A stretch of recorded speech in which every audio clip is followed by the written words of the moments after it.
بمحمد و آل محمد صلوات.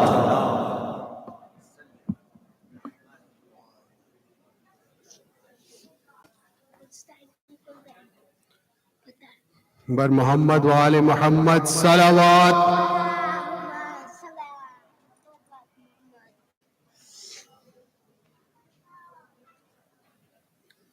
بار دیگر صلوات.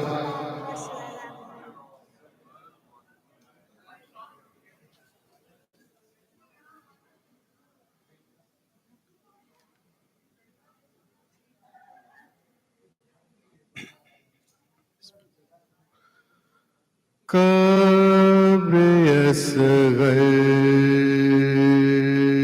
کی بنانے میں بہت دیر لگی. قبر اصغر کی بنانے میں بہت دیر لگی. شے کو ایک چاند چھپانے میں بہت دیر لگی. ہائے قبر اصغر کی بنانے میں بہت دیر لگی. کچھ قدم دور ہے بازار سے دربار مگر. کچھ قدم دور ہے بازار سے دربار مگر. پھر بھی شہزادی کو آنے میں بہت دیر لگی. ہائے قبر اصغر کی بنانے میں بہت دیر لگی.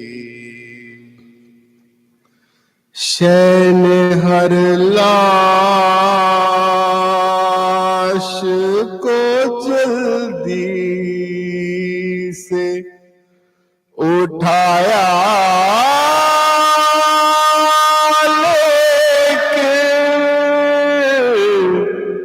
شین ہر لاش کو جلدی سے اٹھایا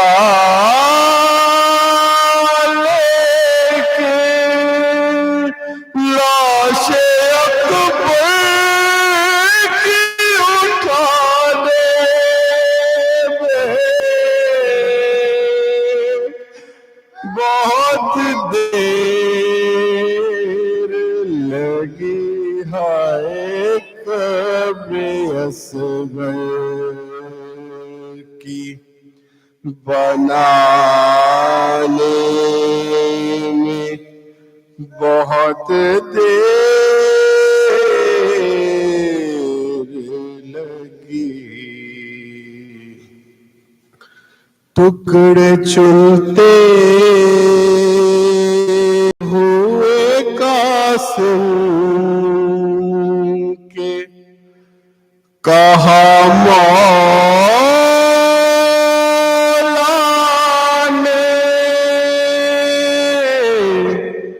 ٹکڑے چنتے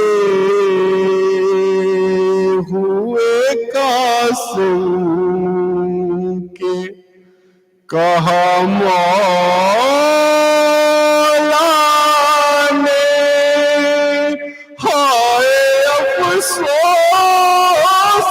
کے آنے میں بہت دیر لگی ہائے قبر اصغر کی بنانے میں بہت دیر لگی اس قدر پیاس سے سوکھا تھا گلوے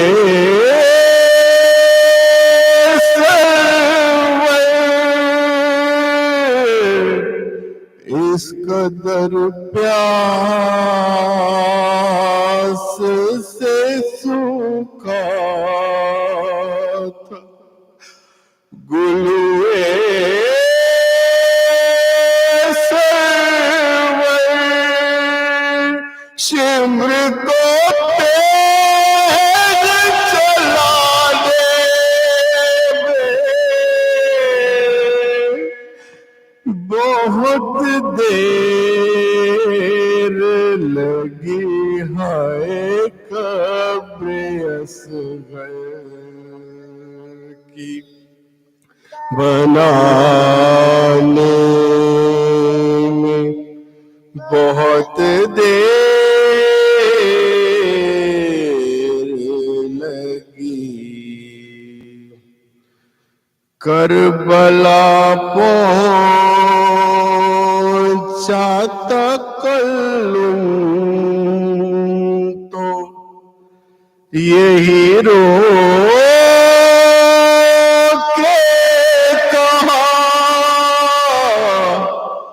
کربلا پہنچا تکلم تو یہی رو کے کہا مجھ کو سرکار بلانے میں بہت دیر لگی ہائے قبر اصغر کی بنانے میں بہت دیر لگی بر محمد وآل محمد صلوات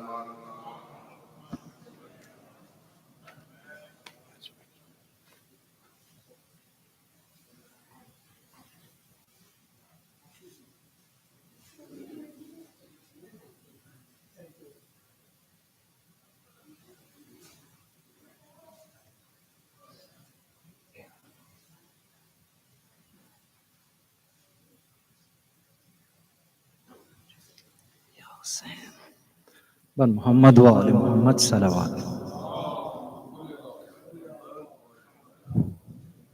ٹائم بڑا محدود دیا گیا ہے اسی لیے جلد پڑھنا پڑے گا. امام زادہ مزے سے تھا جھولتا جھولا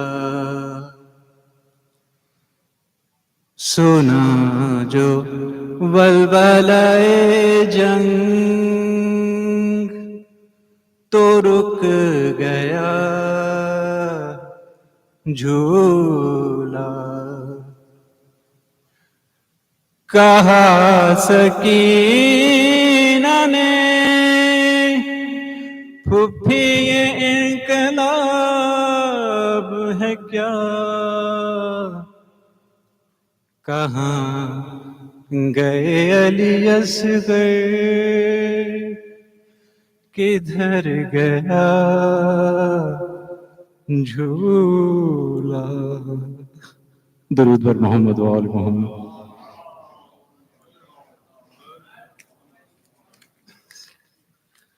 بار دیگر با آواز بلند صلوات.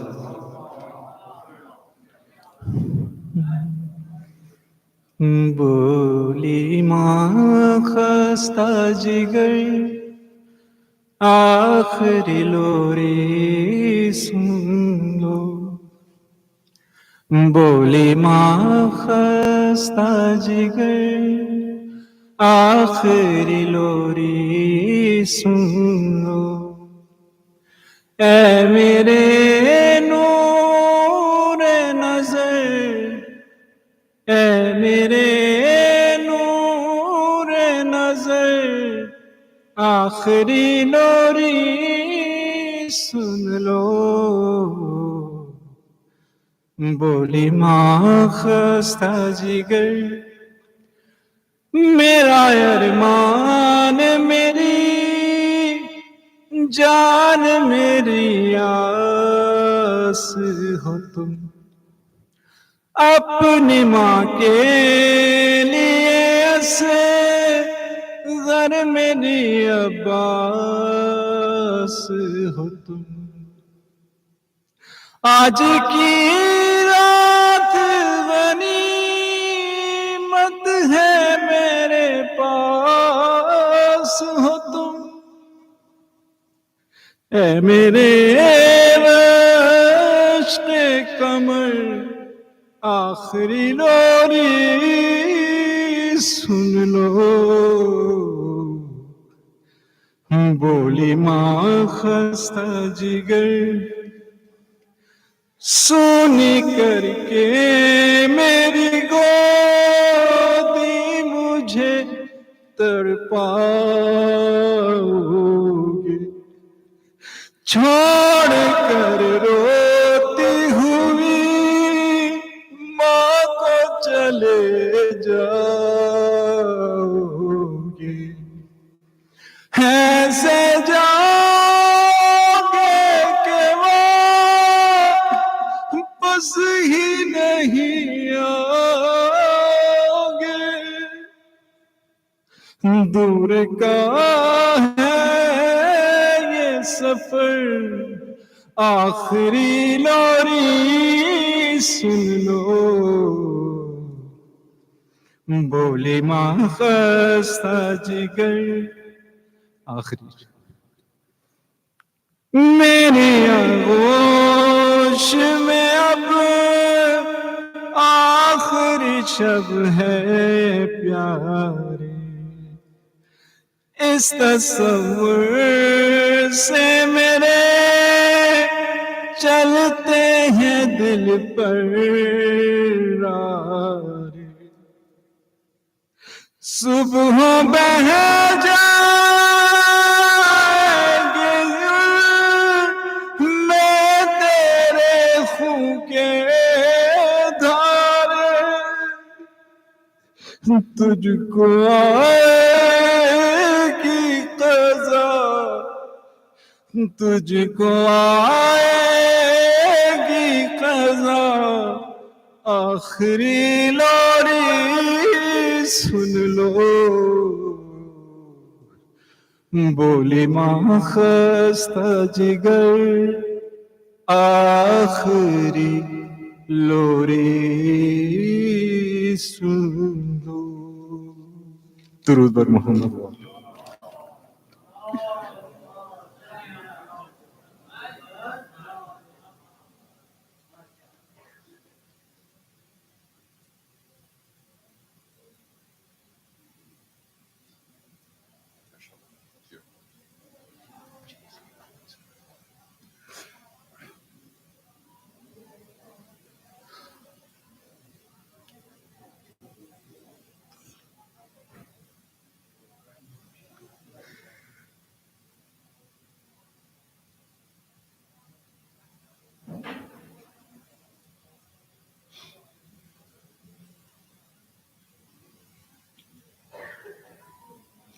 صلوات.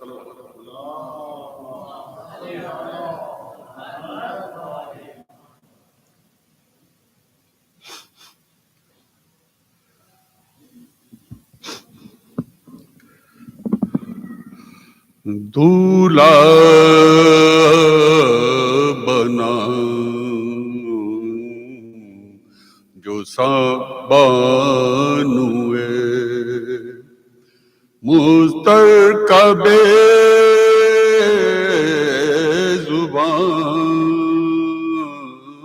زبان دولہا بنا جو بانوے مسترکب زبان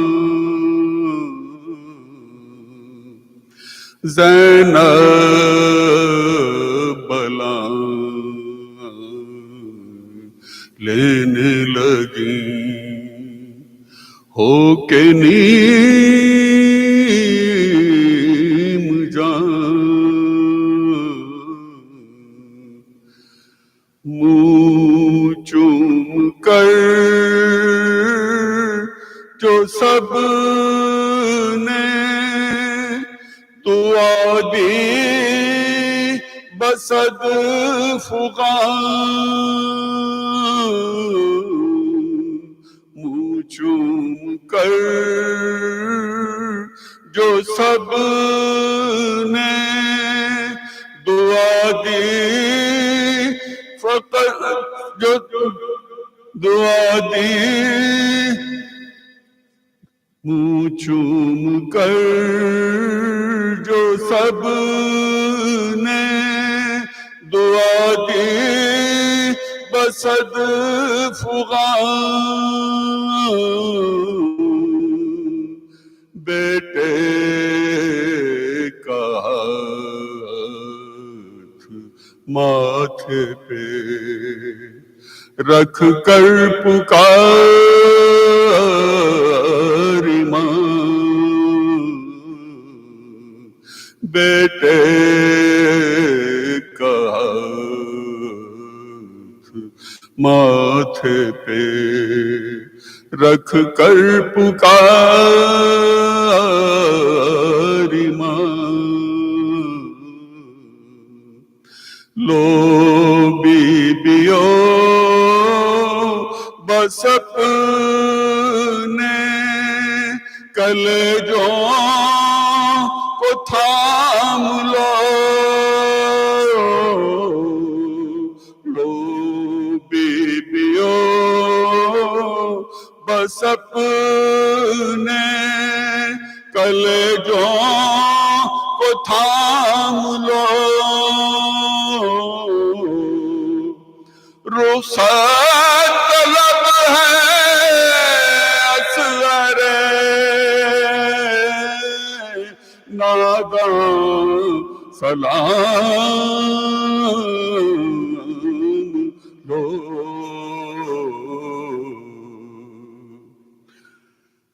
دولہا بنا جو بانوے صلوات.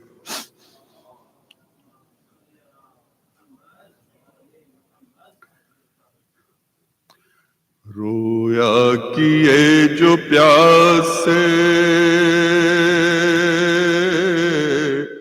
اصغر تمام رات تھا خیمہ حسین محشر تمام رات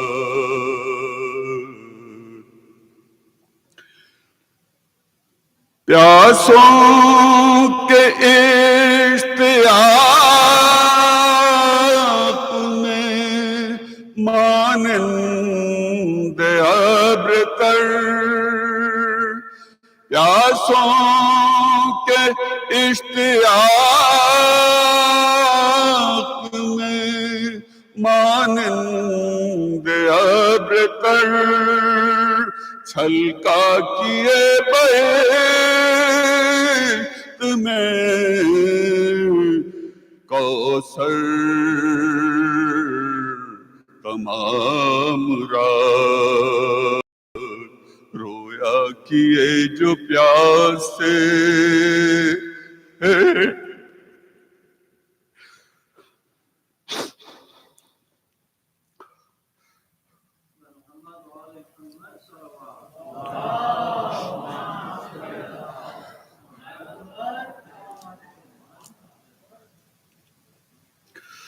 بولی سکی رہ رو سکینہ کہتی تھی بابا کی خیر ہو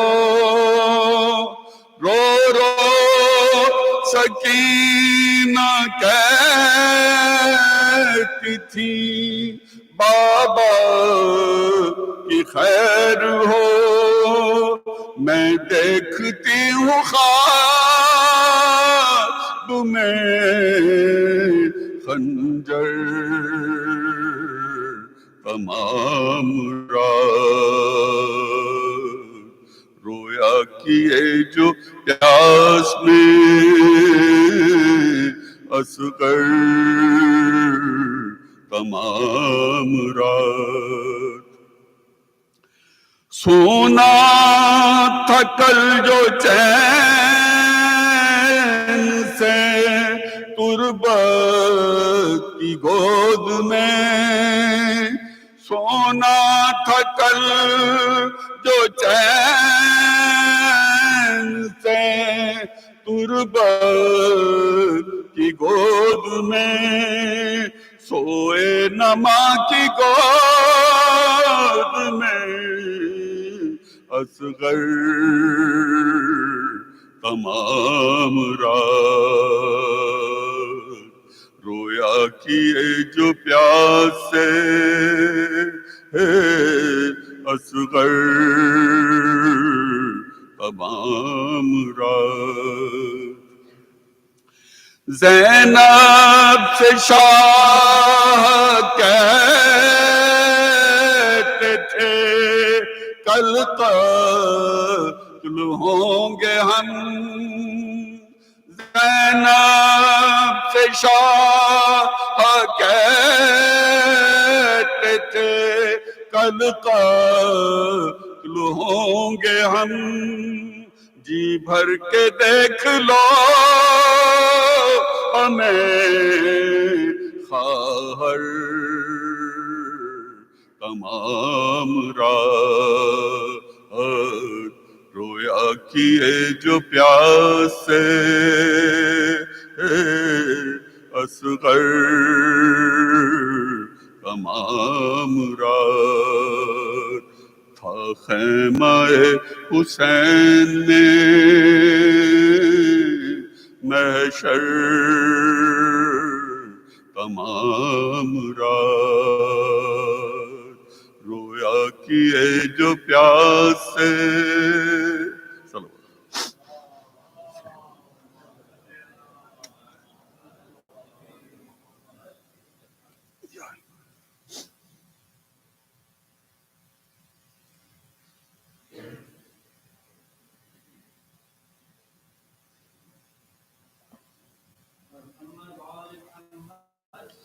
اللہ صلی علی باری دیگر باز بلند صلوات اللہ صلی علی محمد وآلہ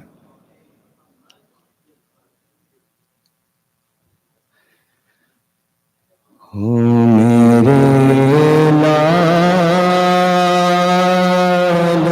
کہاں میرے لال کہاں میرے لال کہاں میرے لال کہاں جنگل کا وہ سناٹا، وہ پرحال فضا،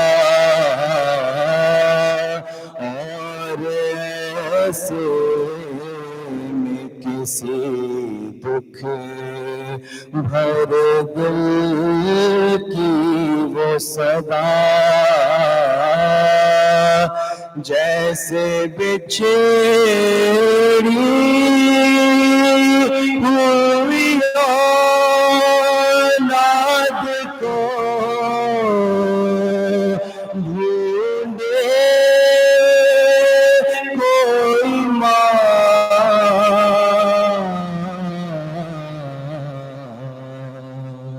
ہو میرے لال کہاں، ہو میرے لال کہاں، تم گئے جب سے عجب حال ہے بیٹا میرا،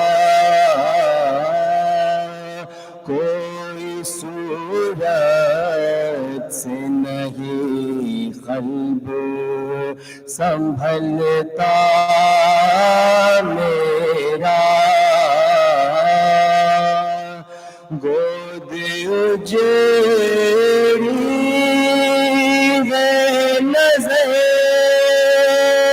آتا ہے جھولا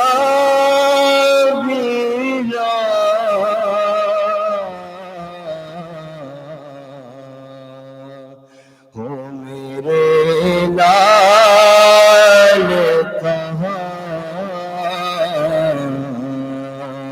ہو میرے لال کہاں،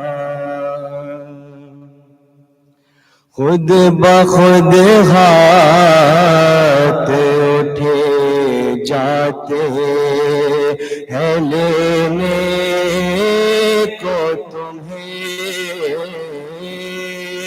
کب سے بے چین ہوں میں لوری یا دینے کو تمہیں، ہو گئی رات بس اب گود میں آؤ میری جان،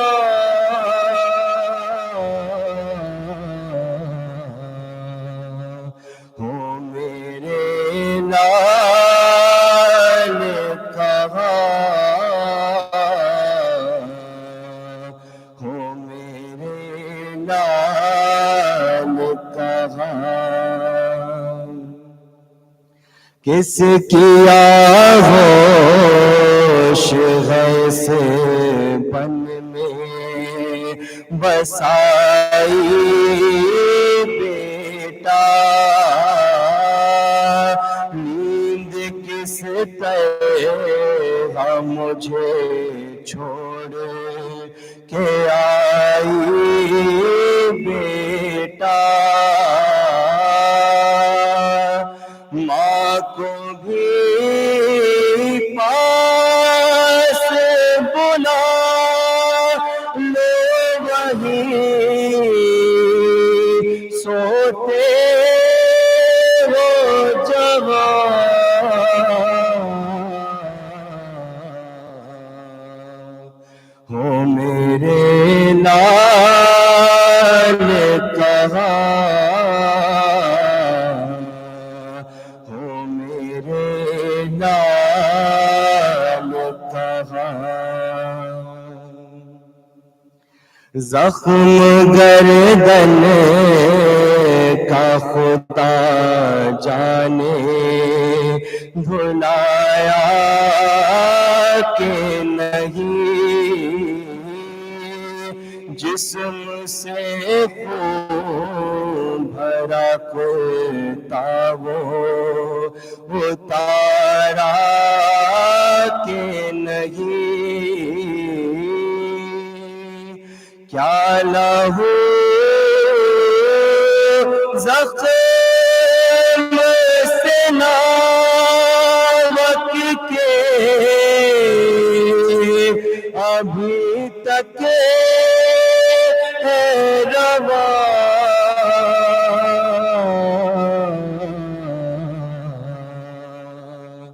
ہو میرے لال کہاں،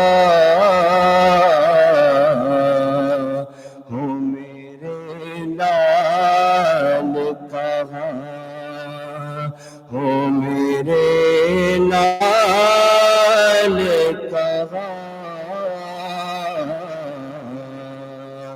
ہو میرے لال کہاں، محمد وآل محمد صلوات.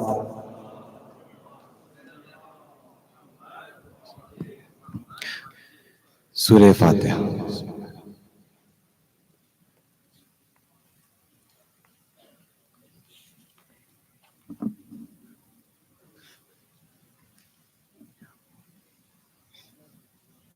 محمد وآل محمد صلوات. اللہم صلی علی محمد وآل محمد. باری دیگر صلوات. اللہم صلی علی وآل محمد.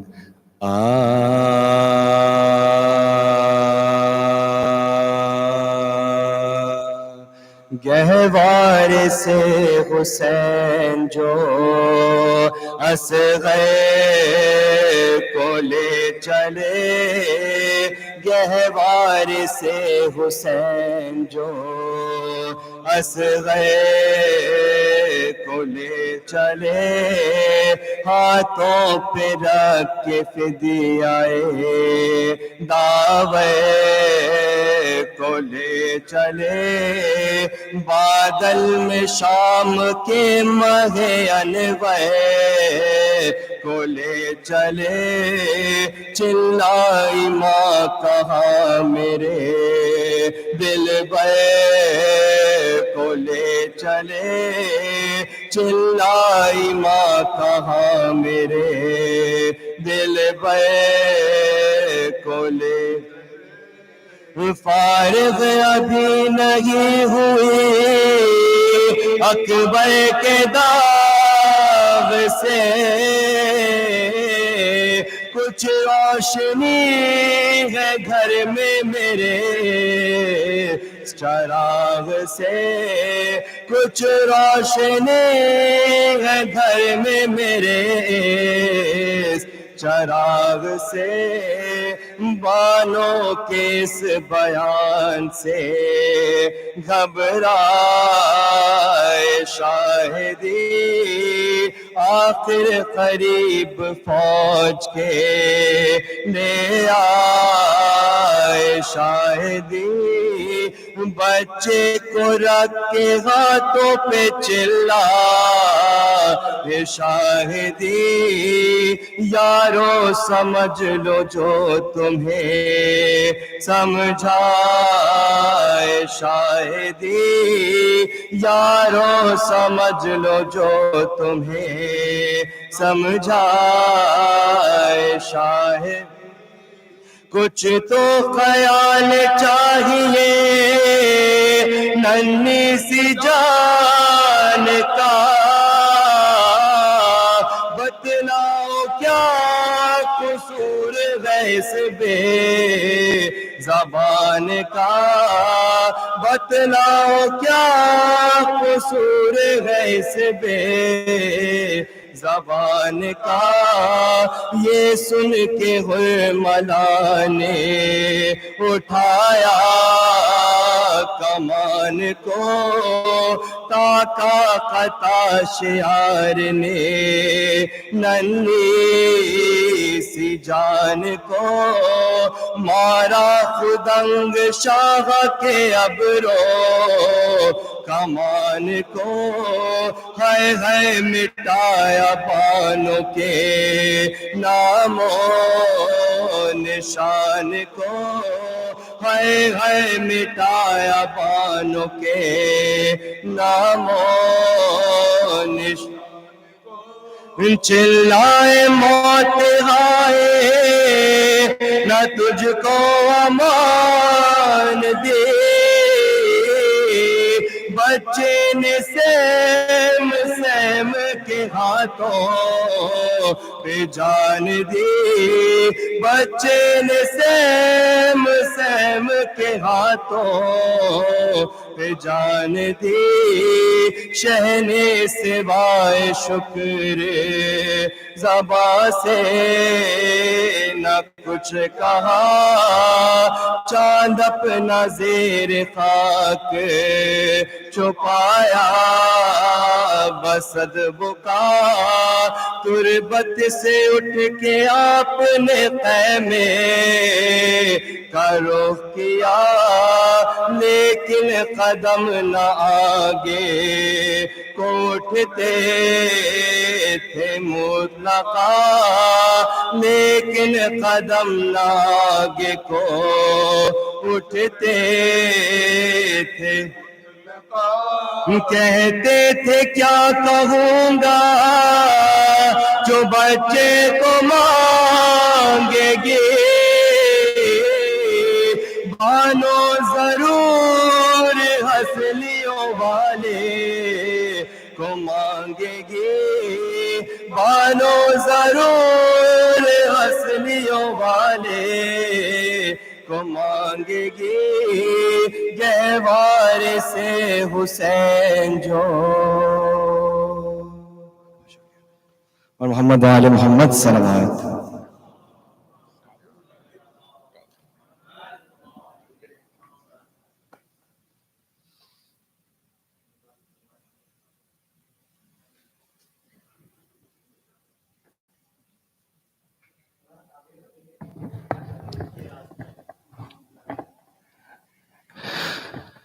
Muhammad wa ali Muhammad salawat. Allahumma salli ala Muhammad wa ali Muhammad. If I can please ask you guys just a few more steps and please just push all the way forward. Muhammad wa ali Muhammad salawat.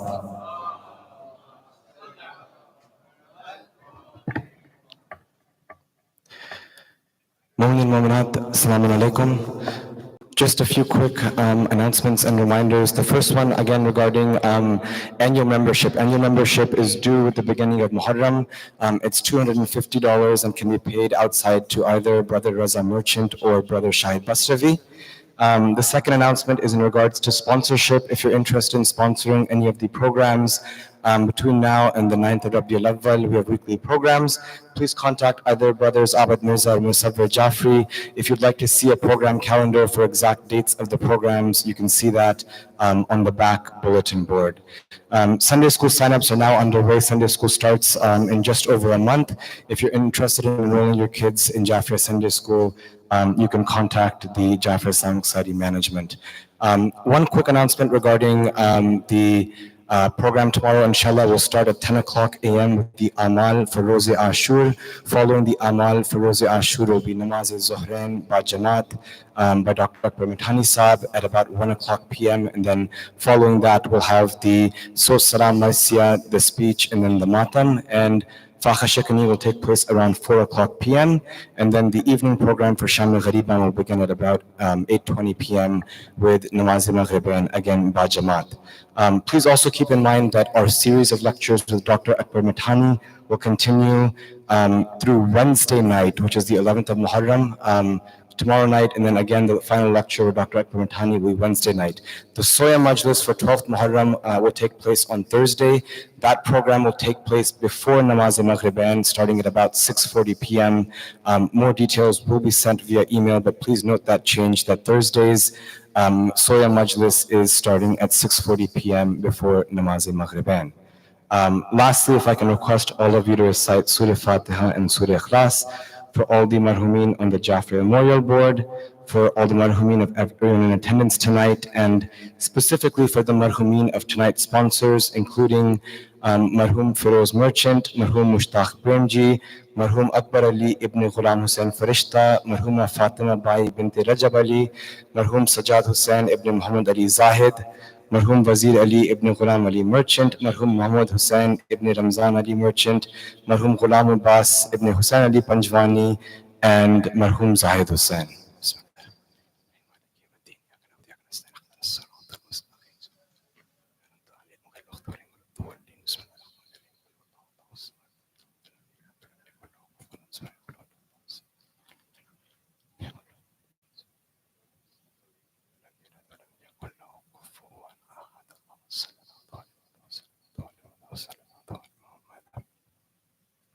Before I invite Dr. Akbar Mithani, if I can please ask my brothers, there's a lot of you sitting in the back. That's the main entry and exit for the men's hall. So please, there's a lot of room. If you guys can please just push all the way forward. There's a lot more people coming outside. So please take a few steps, come all the way forward.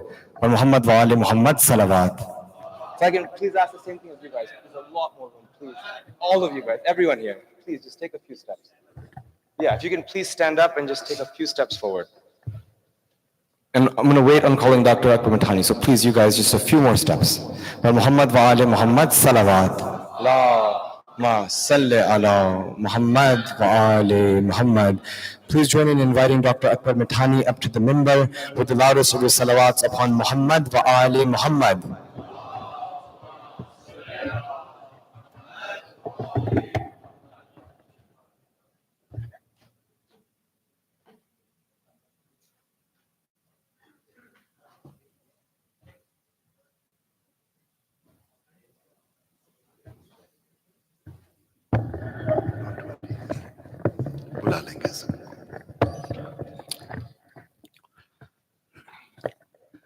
Surah Al-Mubarakat Al-Fatiha.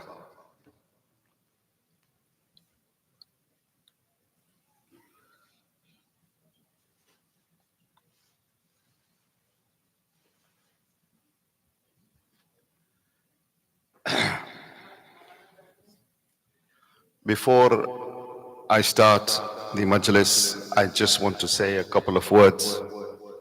And I'm saying it before I start the majlis because it is like an announcement.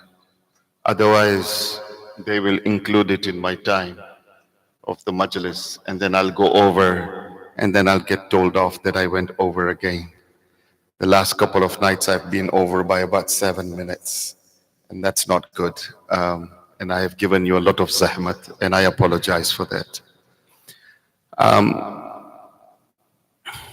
I wanted to just take this opportunity first and foremost to thank the community for giving me the honor once again to come here and recite the majalis of Aba Abdullah al-Hussein. Musawir Bhai, Abid Bhai, all of these people who have really been incredibly hospitable towards me, have looked after all my needs, and they've gone out of their way. And they have been instrumental in inviting me. So I thank them from the bottom of my heart. And I ask that may Allah give them and their families their choicest blessings and grace, inshallah, on doing this.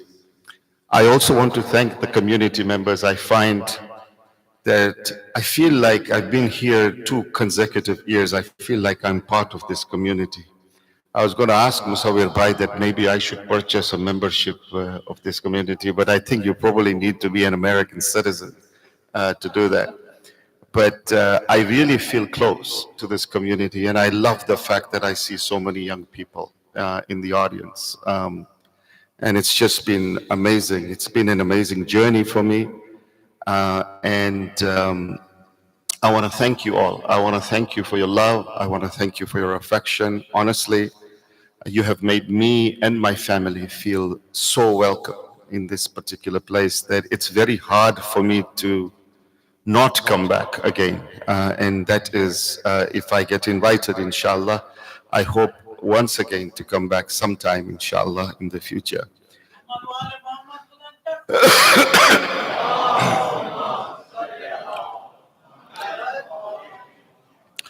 Lastly, I just want to say that, when you're reciting the majalis, you say some things. Sometimes you inadvertently say things. And kabhi kya hota hai ki somebody is in the audience and they may feel that, oh, you know what, maybe he's talking about me. And I assure you that that has not been my intention. I have not personally targeted any group or any personal individual. Regardless of that, when, you know, somebody like me who is really a nobody, who recites, who has the, you know, opportunity and the gift and the blessings and the tawfiq of Allah subhanahu wa ta'ala to recite majlises, I feel sometimes that it's possible that I may have made a mistake, that I may have said something that may have offended somebody.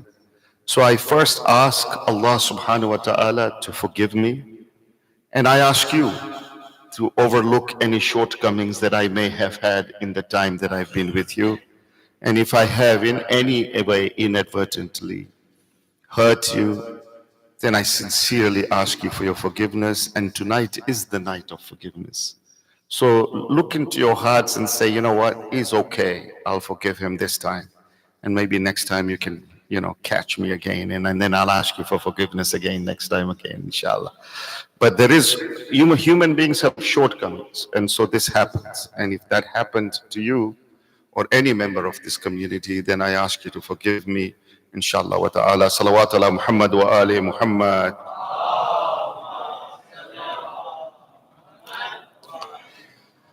أعوذ بالله من الشيطان الرجيم بسم الله الرحمن الرحيم الحمد لله رب العالمين والصلاة والسلام على أشرف الأنبياء والمرسلين شفيع المذنبين وخاتم النبيين نبينا وشفينا وحبيب قلوبنا وطبيب نفوسنا أبي القاسم محمد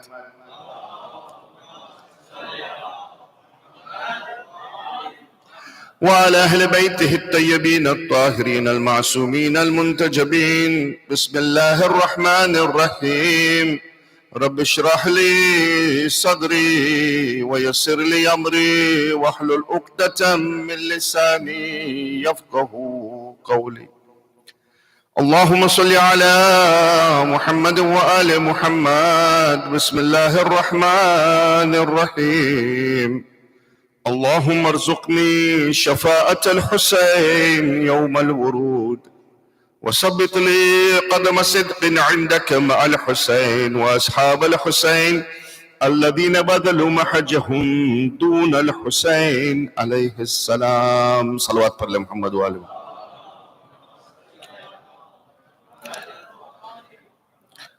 Elders of the community, my brothers and sisters in Islam, Salamun alaykum jami'an wa rahmatullahi wa barakatuh.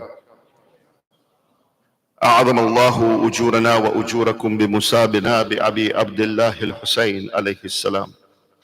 We have arrived at the night of Ashura, and the whole purpose and mission of Aba Abdullah al-Hussein is to help us move, is to help us do the harakat.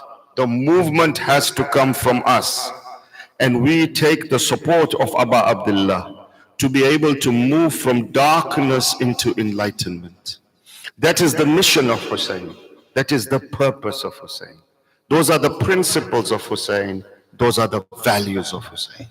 This is what Hussein is all about.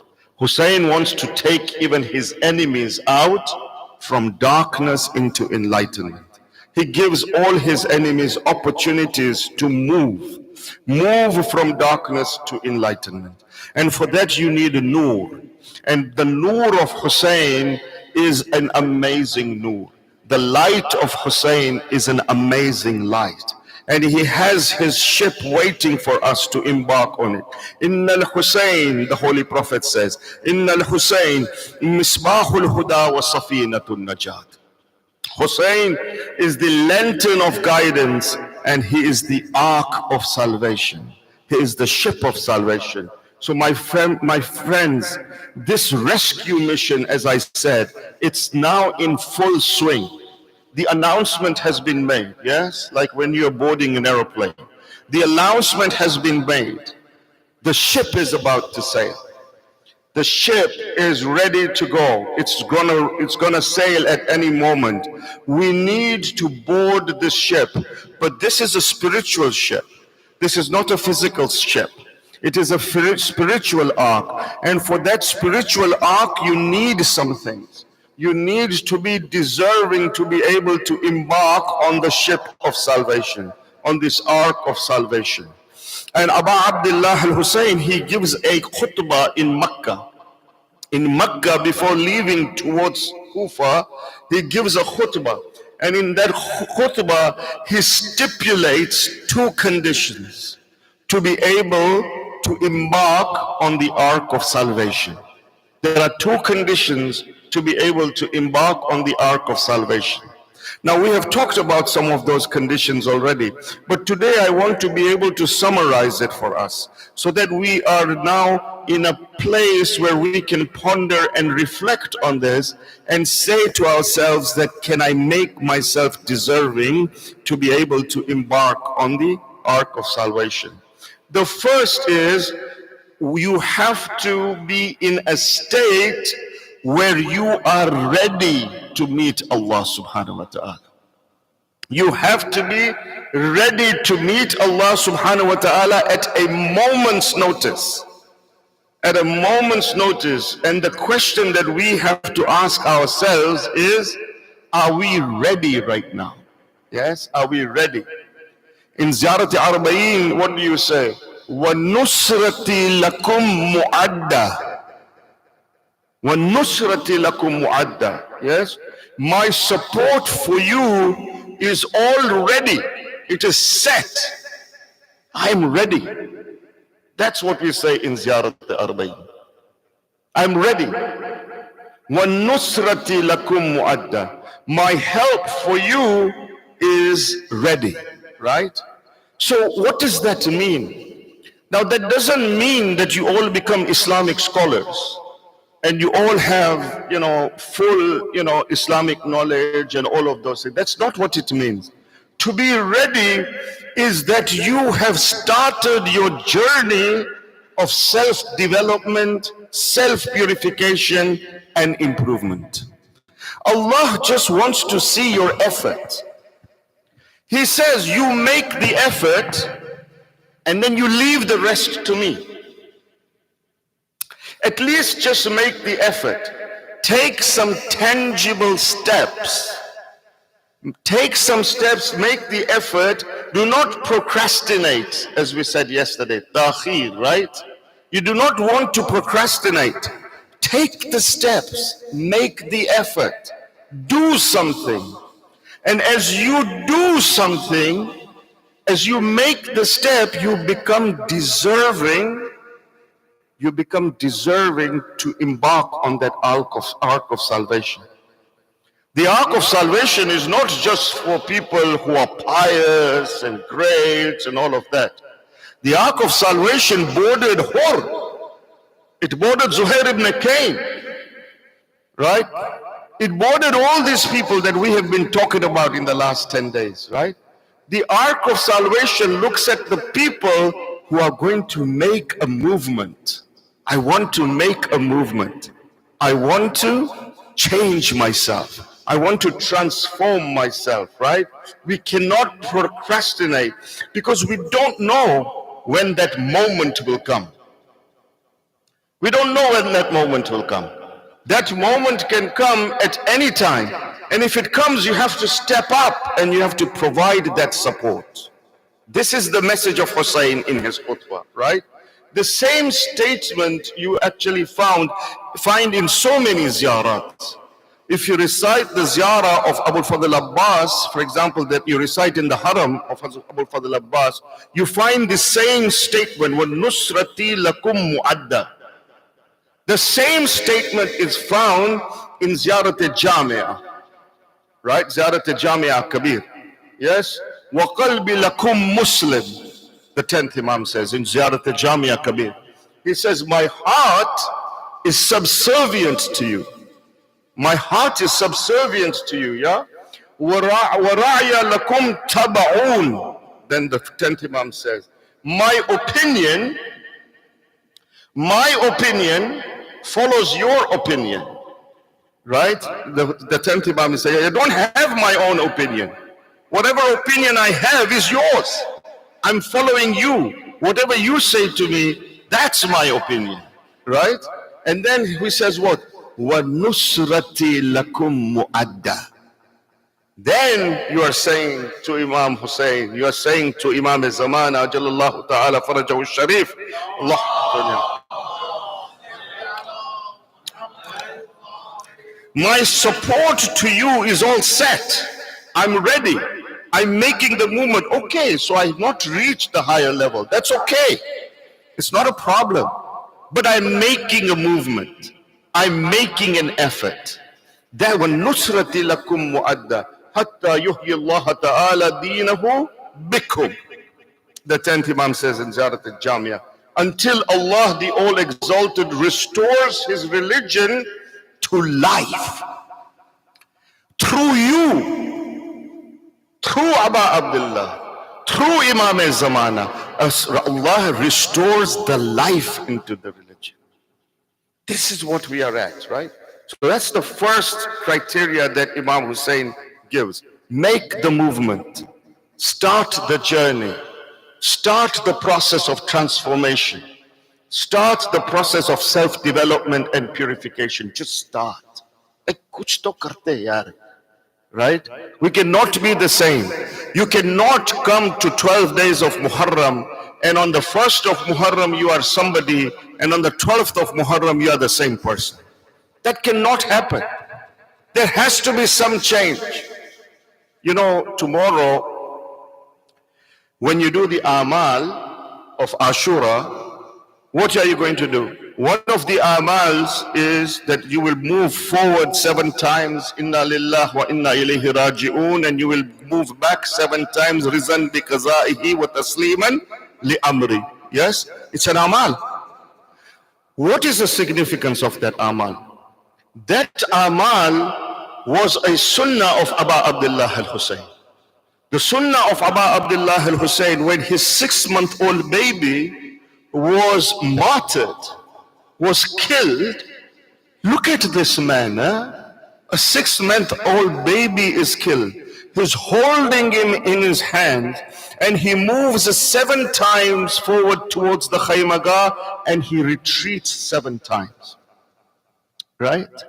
The sunnah of that amal we are going to carry out tomorrow in our amal. So many things happened in Karbala. Why the Imams have said this is part of Ashura? Why not something else? Why this? There is a big philosophy behind it. Imam Hussein is holding his baby and he's saying to us that I have sacrificed my Ali Asgar. Who is your Ali Asgar? What are you prepared to sacrifice? I have sacrificed my Ali Asgar. Now who is your Ali Asgar? Are you able to sacrifice something? Maybe that amal, maybe that deed that you have been doing, maybe that deed that you commit in the disobedience of Allah subhanahu wa ta'ala, maybe that is the deed that you have been committing in His disobedience. Maybe that's what you decide to sacrifice. Maybe the wajibat that you are supposed to perform, that we are negligent of it. Maybe from tonight you make that commitment that no, I will now perform that wajibat. I will do my salat. I haven't been doing it, but I will do it. That is my sacrifice, O Abu Abdullah. You do that, you have done the amal of Ashura. Right? That is when you have done the amal of Ashura. That is when you have made a commitment to Abu Abdullah. وَالنُّصْرَةِ لَكُمْ مُعَدَّةً. Oh Abu Abdullah, I'm ready. I'm ready to embark on this ark of salvation. So that's the first thing he says in this khutbah in Makkah. The second thing he says, that who of you is willing to give the blood of his heart away? Look at the Imam. He's saying that I don't need your money. I don't need nothing, man. I need you. I need your blood. You know, muhja, right? وَبَذَلَ مُهْجَتَهُ فِيك, he says. He uses the word muhja.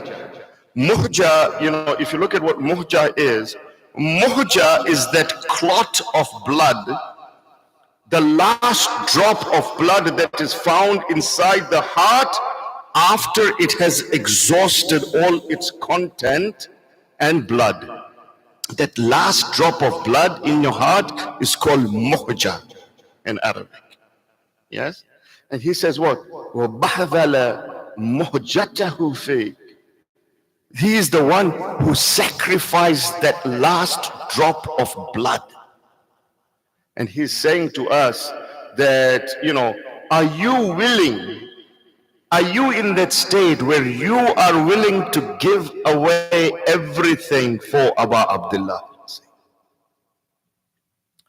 Right? Are you in that state where you are, you know, willing to give everything for Abu Abdullah al-Hussein?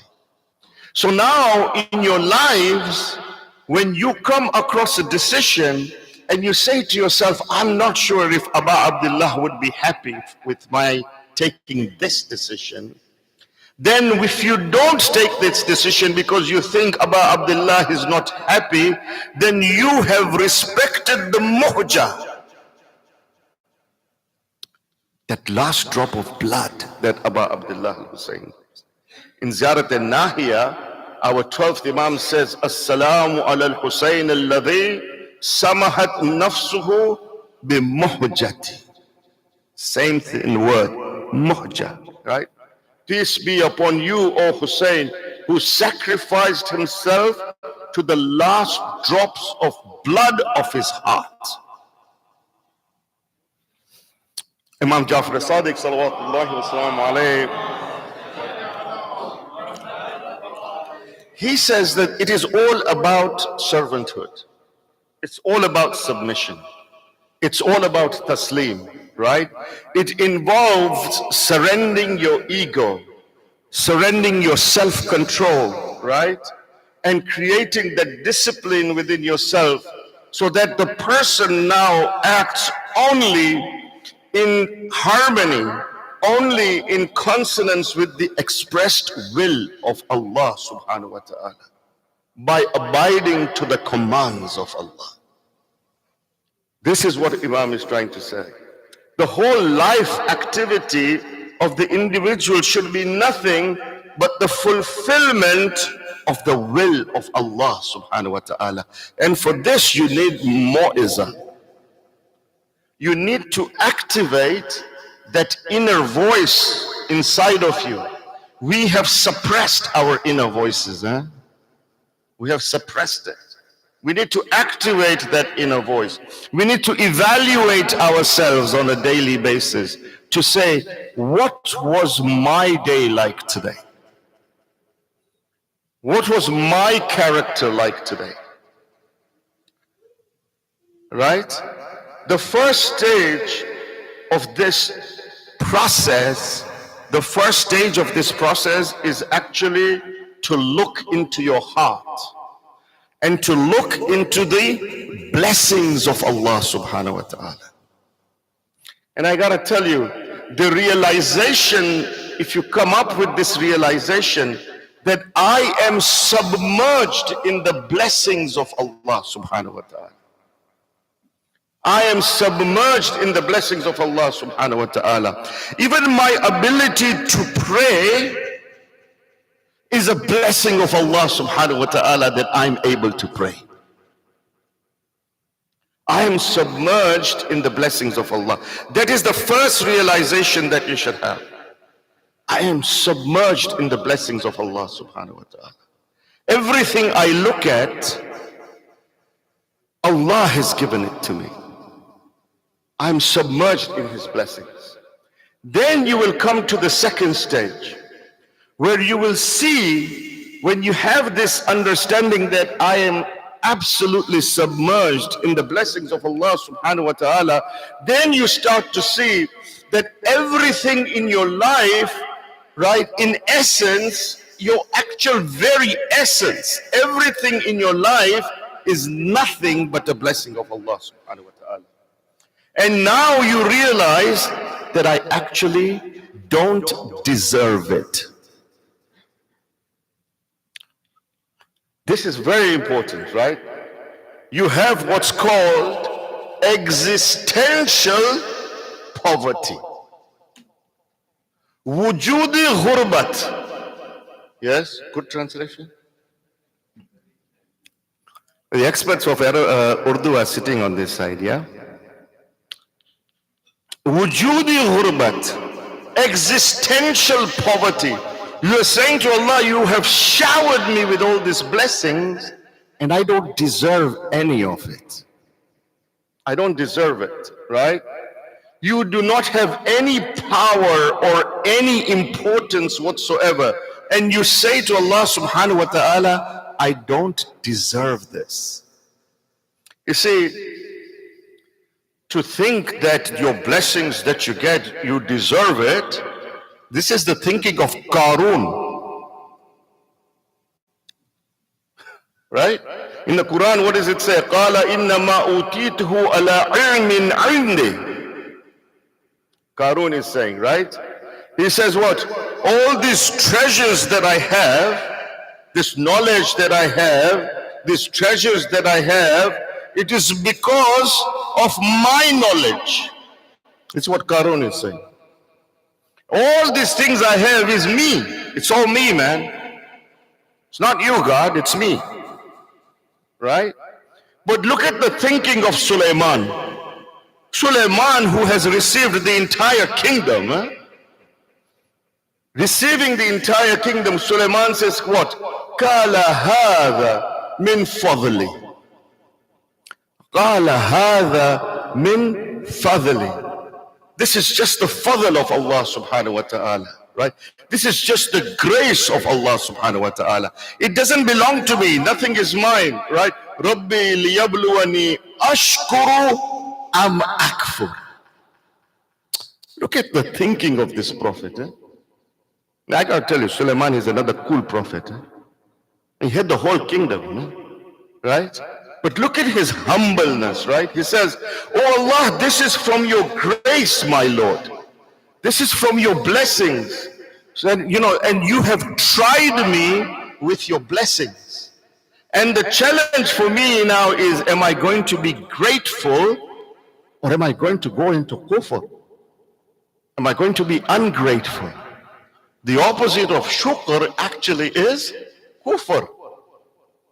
The Quran is saying, yes? Am I going to, you see, sometimes you get tested by Allah with His blessings. Sometimes Allah tests you with His blessings, right? He wants to see that if I give you these blessings, if I give you a lot of wealth, are you going to become money bags and start having takabbur and pride in you? Or are you going to use the gift that I gave you in the way of Allah subhanahu wa ta'ala? Are you using my blessings in the way that you would be pleasing me? Or are you just going to use it the way you want? Right? My position, my business, my money, my house, my car, yes? My beauty. Now we want to flaunt this I-ness on social media, right? I'll flaunt it. I'll show you how good looking I am. I'll show you how rich I am. I will show you my wealth, my position, my power, my everything. And Allah subhanahu wa ta'ala says, you are nothing. Right? You want to, embark on this ark, you are going to have to shed this out of you.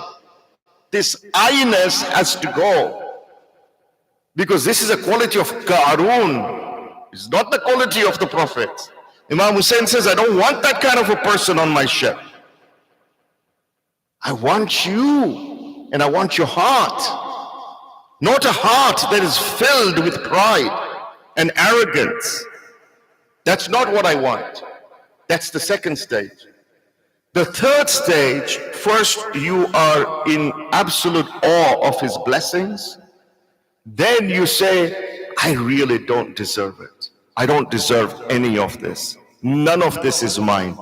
All of this is from you, O Allah. Then you move to the third stage. And now you become hopeless. Hopeless of what? You are hopeless of being able to even count his blessings. You're hopeless. You're saying, oh God, I cannot even count your blessings. Yeah. وَإِن تَعُدُّوا نِعْمَةَ اللَّهِ لَا تُحْصُوهَا إِنَّ اللَّهَ لَغَفُورٌ رَحِيمٌ. Allah says in the Quran, and if you would count Allah's favors, you will not be able to number them. You will not be able to count them. For surely Allah is the most forgiving and the most merciful. Allah says you're not going to be able to count it. We are negligent of this. We are heedless of this. It's ghafla. We are heedless of the blessings that we get, right? We do not understand that everything we have is from Allah subhanahu wa ta'ala. So the question then comes up, hold on a second, man. What about those people who are in adversities? What about those people who have hardship, who have calamities, those people who are suffering in their lives? And there are people who are suffering in their life. Who in this audience can tell me that I've never had a calamity? I've never had any adversity in my life. We've all gone through calamities and we've all gone through adversities, right? We do not understand that this adversity that we have, the adversity that we go through, that adversity is also a blessing of Allah subhanahu wa ta'ala. Because the adversity is the only way that you will grow, the only way that you will develop. And Allah says that if you have adversity, and if you have calamity, and if you still remember me in your adversity and calamity, then I will elevate you. Your ajr in the hereafter is undescribable, Allah says. The person who goes through this adversity, right, that he faces, his reward in the hereafter is undescribable. It's very high, very high. So that in itself is a blessing from Allah subhanahu wa ta'ala. So that third stage is you become hopeless. Hopeless because you cannot count the blessings of Allah subhanahu wa ta'ala. Abu Abdullah al-Hussein in Dua Arafah, he says, وَهِيَا يَا رَبِّي أَكْثَرُ مِنْ أَنْ يُحْصِيهَا الْآدُونَ. Imam Hussein says that, oh my Lord, your blessings are too numerous to count. He says that my ability to thank you, that my thanks to you, that is also a blessing of mine that needs thanks. That is your blessing. The fact that I am able to thank you, that in itself is a blessing for me. So how do I stop? Where do I stop? It's perpetual, right? It's having that feeling of hopelessness, helplessness, right? And you see this very, very clearly. And this is the stage. This is the stage where we are now starting to prepare ourselves for the ark of salvation, right? Now you come to the fourth stage. Your fourth stage now is where you divert your attention, to your deficiency, and you feel absolutely powerless. Your heart is broken now. It's tough, yeah? It's not easy. Your heart is broken. And this is what you see. You see this with Amirul Mu'mineen, Ali ibn Abi Talib, salawatullahi wa salamu alayhi. When he goes to Masjid al-Kufa and he recites that munajat in Masjid al-Kufa, where he's mentioning his own attributes and he confesses to his weakness and he confesses to his defects, right? before Allah subhanahu wa ta'ala. He says, I am nothing, and oh, you, Allah, are everything. مولاي يا مولا أنت المولى وأنا العبد وهل يرحم العبد إلا المولى. Look at this man. He says, oh my master, you are the master and I am the servant, and who can have mercy on the servant except for the master? It's Amirul Mu'mineen, right? He's saying that you are the giver and I am the beggar. You are the generous and I am the stingy. You are the great and I am the insignificant. You are the victor and I am the defeated. All the excellences of perfection are yours, O Allah, and I am nothing. He's showing Allah how broken he is. He's broken. His heart is broken, right? You are everything, O Allah, and I am nothing. And he's saying this from the depths of his soul. He starts to cry. He starts to weep. The walls of Masjid Kufa start to tremble at the munajat of Amirul Mu'mineen. This is the stage you're in, right? Having absolute poverty. Absolute poverty, right? You know, where you're saying, you know what? Ya ayyuhan nasu antumul fuqara'u ilallah. Allah says in the Quran that, oh people, you are the ones who are in poverty to Allah. You are the ones who are in poverty to Allah, right? I have no life. I have no power. I have no knowledge. I have nothing independently of you, oh Allah. What I have is not mine. It is your grace that I have this. It is your grace, right? I have nothing independently of you. You are the Almighty. You are the All-Wealthy. You are the All-Knowledgeable. You are everything. This is the world view of Amirul Mu'mineen. Right? And there is wisdom in this, yeah? What is the wisdom in this? You know, the wisdom is, if you have nothing and you are testifying to your nothingness, right? You're testifying to your nothingness. It means what? It means I have absolute acceptance and potential. Think about it. What Amirul Mu'mineen is saying, he's saying your heart is like a container. When you say I have nothing, I am nothing in front of you, O Allah. With regards to you, I am nothing. I am absolute poverty. It means your heart, your container is empty. You're saying to Allah, I've got nothing. It's empty. That means your heart now is empty. It is now ready to accept the blessings of Allah. If your heart is full of your pride and all of those things, right? Then your heart is not going to be able to accept from Allah. You want to accept from Allah, it has to be pure. It has to be empty, right? So when you have completely emptied your heart, now you are able to receive everything from Allah subhanahu wa ta'ala. Just see how your life changes. When you have this state within yourself, when you have this realization that I am nothing, see how your heart, your life changes. Because Allah will fill it. Allah will fill it with His blessings. Allah will fill it with His grace. That is why Amirul Mu'mineen says, he says, oh man, do you think you are insignificant when within you lies the entire universe? He says, oh man, do you think you're insignificant? Where within you lies the entire universe. Don't think you're insignificant. In front of Allah, you have absolute poverty. When you have absolute poverty, you end up with absolute potential that Allah can fill now in that container. This is the secret of Amirul Mu'mineen, right? developing that potential.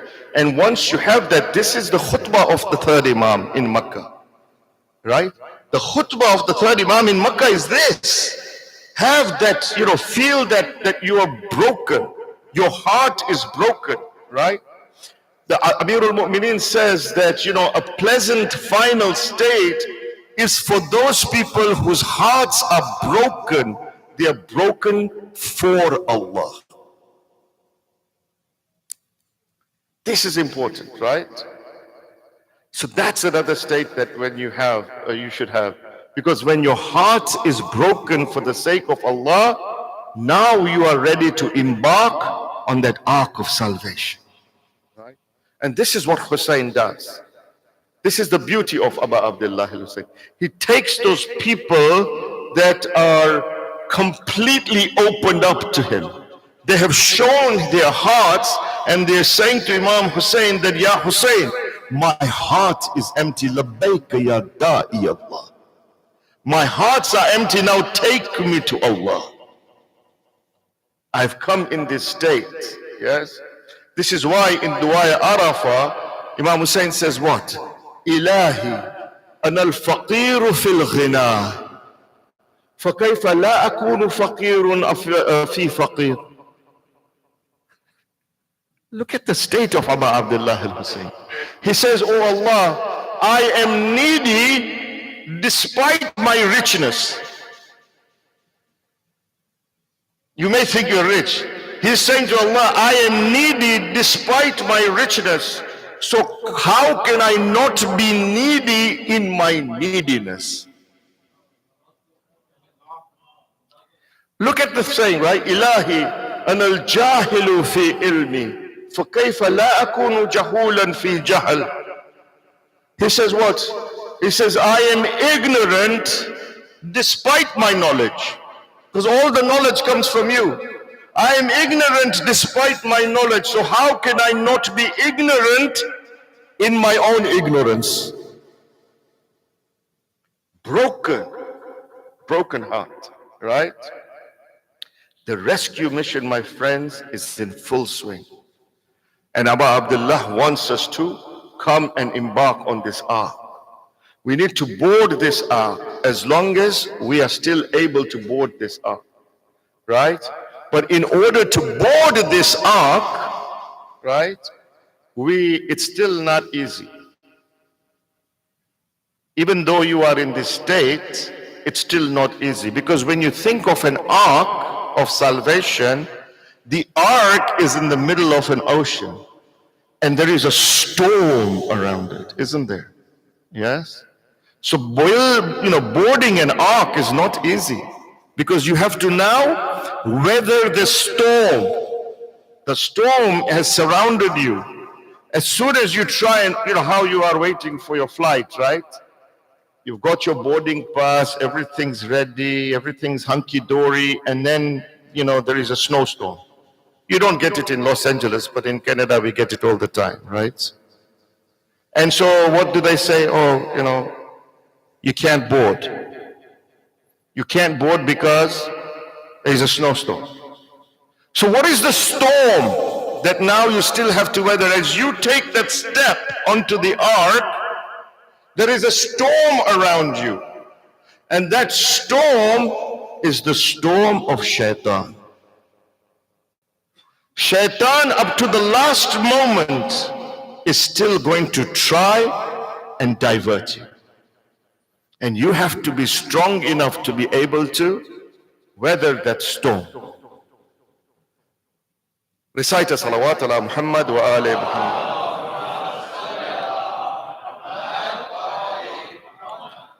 So I've been asked now to chill for a little time. I'm just going to be here. I'm going to be chilling. And you guys are going to be hearing somebody from the community leadership who wants to do some fundraising. So I think it's going to take them 15 minutes or so. And I'm just going to chill and you do the fundraising. And inshallah, we'll talk about the storm after the storm. Yeah? So we'll talk about the storm as soon as the fundraising announcement has been completed. We'll talk about the storm to recite a salawat ala Muhammad wa ali Muhammad. Please come back for the storm, okay? I understand some of you are leaving. It's good, but do come back for the storm of shaitan, inshallah wa ta'ala. Recite a salawat ala Muhammad wa ali Muhammad. صل على محمد وآل محمد وعجل فرجهم. بسم الله الرحمن الرحيم. نحمده ونصلي على رسوله الكريم وعلى الطيبين الطاهرين. السلام على الحسين وعلي ابن الحسين وعلى أولاد الحسين وعلى أصحاب الحسين. सब तारीफ़ें उस ज़ात पाक के लिए कि जिसके कब्ज़ा कुदरत में हमारी मौत व हयात है. So, brothers and sisters, as a reminder, Jafriya does 2 fundraisings in a year, one during the Maha Mubarak Ramadan, and the second one is in Maha Muharram. So this is the second of our 2 fundraising events. Here you'll see a list of all of our expenses, and they have gone up slightly from the last time we spoke a few months ago, back in 3 or 4 months ago, back in Ramadan. So our expenses have gone up slightly, but in a nutshell, so that's a list of some larger buckets of the expenses. Overall, you see that we're looking at about $91,000 worth of expenses on a yearly basis. So our intent is for us to try and raise about half of that, $45,000 plus, inshallah. That's what our goal is. And I am seeing many new faces. I'm also seeing a lot of people who come here on a regular basis. So in my heart, in my mind, and I'm sure all of you will agree with this thing as well, is that the reason why we're here absolutely has the raza of Khudawand Kareem in it. The fact that this Imam Bargah is in existence tells us that Allah wants it to be here. The second reason why we are here and in our existence is all of you guys. So every single one of our attendees is helping support the center, whether through your money, whether through your efforts and whatnot. So with that, we want to thank every single one of you who has been helping, who has been contributing, and we're certainly going to be asking for people who have not stepped forward yet. It's an opportunity for you to multiply, inshallah, and get some rewards.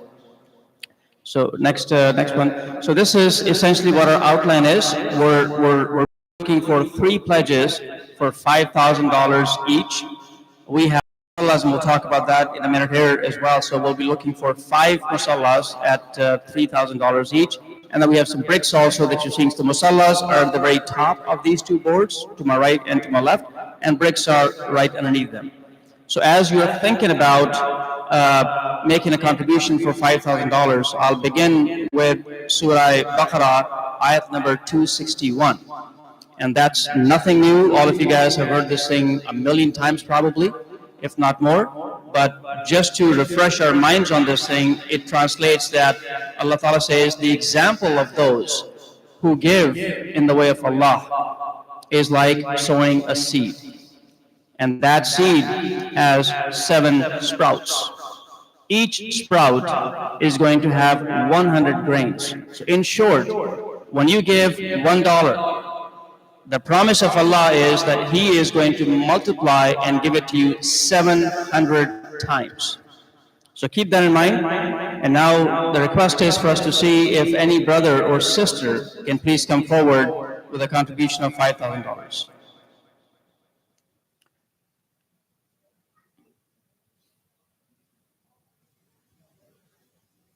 Silence is not good, so we are looking for any brothers over here or sisters in the back as well.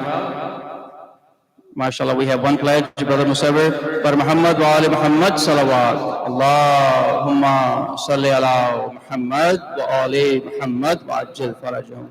And you can certainly raise your hand. You can certainly text any one of the volunteers. I believe you have numbers for most of the Jafriya management.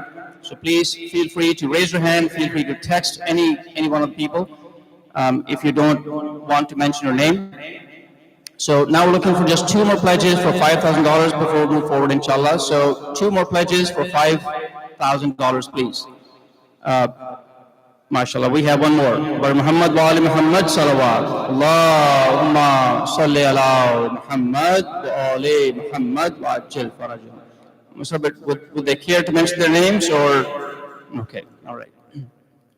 So brothers and sisters, we have one pledge that's outstanding for 5,000. From the ladies' side, we haven't heard anything from the ladies' side yet. So just one pledge for $5,000 before we move forward.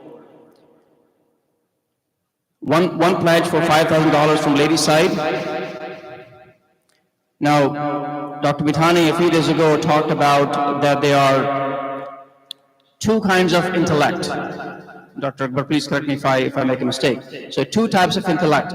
One is intellect nazari, which is theoretical, knowledge-based, and the other is intellect amali, aql amali. So here, every single one of us know about the promise of Allah. We have heard about this saying lots of times.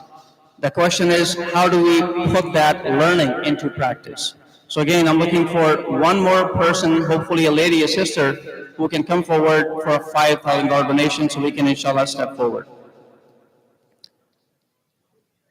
I do believe that the households are run by sisters, not men.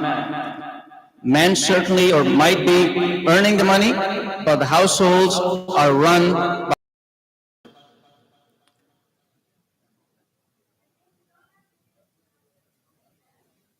So Sister Saida, do we have anybody on the ladies' side who wants to make a commitment? And inshallah, we'll be done in less than 20 minutes. Wherever we get to, we'll get to, but we'll wrap it up before 20 minutes, inshallah. All right, so sisters, we're looking for just one contribution of $5,000 from your side, please.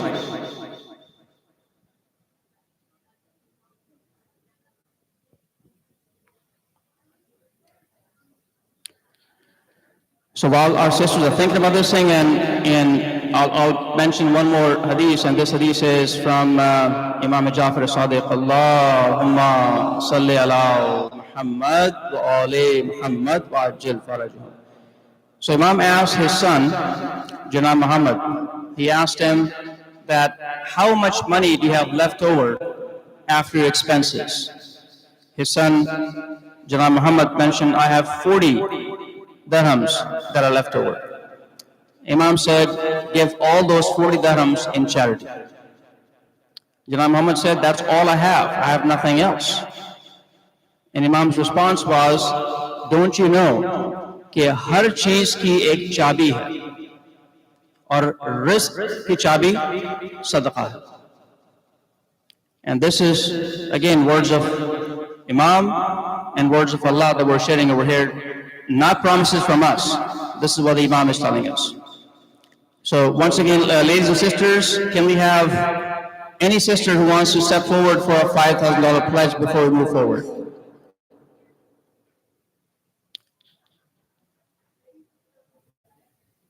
Sister Saida, we are waiting to hear from you.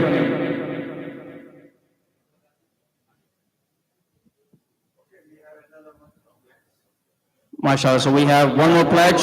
Come forward. Let's do a loud salawat. Allahumma salli ala Muhammad wa ali Muhammad wa ajil farajah. So now our next step, we have one more for. So this, Musab, is this the third one or is this the fourth one? MashaAllah. So Brother Bushari is also making a contribution. So let's do Allah salawat for his increase in sustenance and the Sayyid Salamti of his entire family. Bar Muhammad wa ali Muhammad salawat.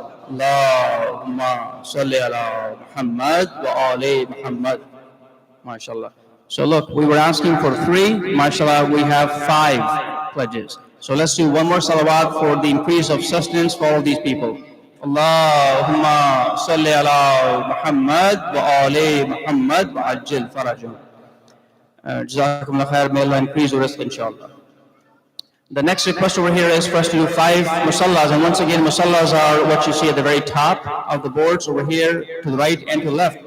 And something for us to think about is that I for sure, and every single one of us are for sure going to be gone one day. The commitment that the management has is that every time there is an event, there's a gathering, there's going to be a Fatiha done for all the people whose names are on these boards. So if there is one way for me to guarantee that somebody is going to recite It's surah a hunt for me when I'm gone. This is one way to do it. This is one way to do it. So, and something else I must also mention is that we have been doing musallas and bricks for quite some time. There was a discussion about trying to raise the price of these musallas. We have not. The management decided to keep it the same. So the request is, again, we're looking for just 5 musallas. The hadiyah is only $3,000. You can put your name on it, you can put your parents' name on it, and it will be here, inshallah, forever. One musalla from ladies' side. Bar Muhammad wa ali Muhammad salawat. Allahumma salli ala Muhammad wa ali Muhammad wa ajil farajah. So just looking for 4 more musallas, please. 4 more musallas, please. And I see a lot of young ones who likely have started their careers not too long ago. And once again, this is the promise of Allah, that if you want to increase sustenance, give in the name of Allah. Surah Baqarah ayat number 267 translates ke, "Ay iman walo, tumne jo kamaya hai, uska umda hissa raye khuda mein kharch karo." Umda hissa. Not just any, not just some, the best part of it. So, request is for us to do, looking for 4 musallas, either from brother side or sister side, just 4 musallas, please. I don't get tired of talking, mashallah. I don't get tired of talking, so I'll be here for a bit longer, and until you guys step forward. MashaAllah, there is a pledge for 3,000. Bar Muhammad wa ali Muhammad salawat. Allahumma salli ala Muhammad wa ali Muhammad wa ajil farajah. So now we're down to just 3 musalla before we move forward. So ladies' side, I know we had 1 pledge earlier, but is there anybody on the sister side who wants to pledge for musalla? Again, you can put your name, you can put your family's name, you can put, it doesn't have to be somebody who's deceased. You can put your name on it if you want to. You can put your parents' name on it. So again, 3 musallas at a hadiyah of $3,000 each. The price has not gone up in probably almost like 8-9 years or so. Everything has gone up, but the hadiyah for the musalla remains the same.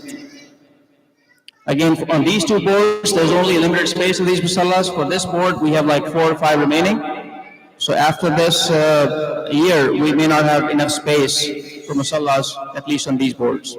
So again, we're looking for just 3 more musallas, please.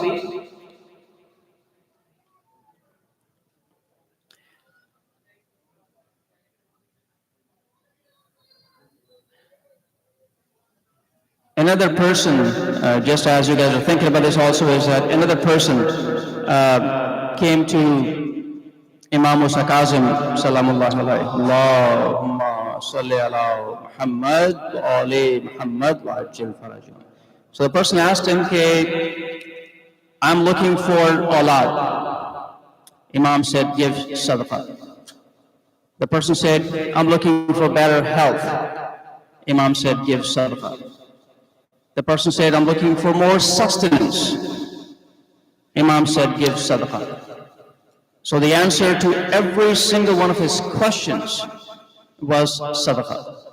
And this is a form of sadaqah we're talking about. Even smiling at your mom and brother or sister is also a sadaqah. Smiling at your parents is sadaqah. So again, trying to stay focused. So we're looking for 3 more pledges for 3 musallas, please. The hadiyah is only $3,000.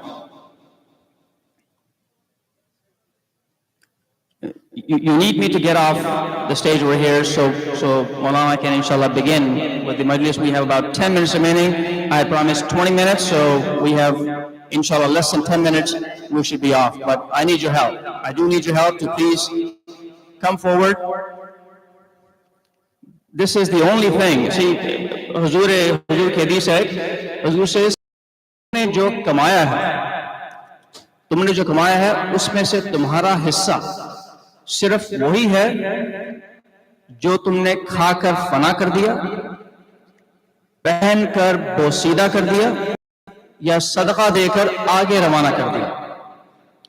So something to think about here is that if I'm moving into a new home, I want to make sure that my furnishings are there before I get there.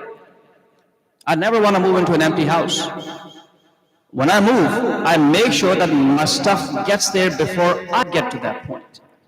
So Huzur ke hadith ke baare mein yahi hai. The short conclusion here is that before we go, and there is no doubt, we are going there. His point is, before you go, send some stuff for you before you arrive. So again, the only thing that belongs to you is stuff that you have already eaten, stuff that you have worn, and stuff that you are giving in the name of sadaqah for your hereafter. So I am going to move forward. If I can just make one last pledge on the sister side to please come forward with just one pledge of a musalla for 3,000, just one last time. MashaAllah, we have one. Bar Muhammad wa ali Muhammad salawat. Allahumma salli ala Muhammad wa ali Muhammad wa ajil farajahum. Thank you. Jazakumullah khair. May Allah increase your risk. I'm sorry?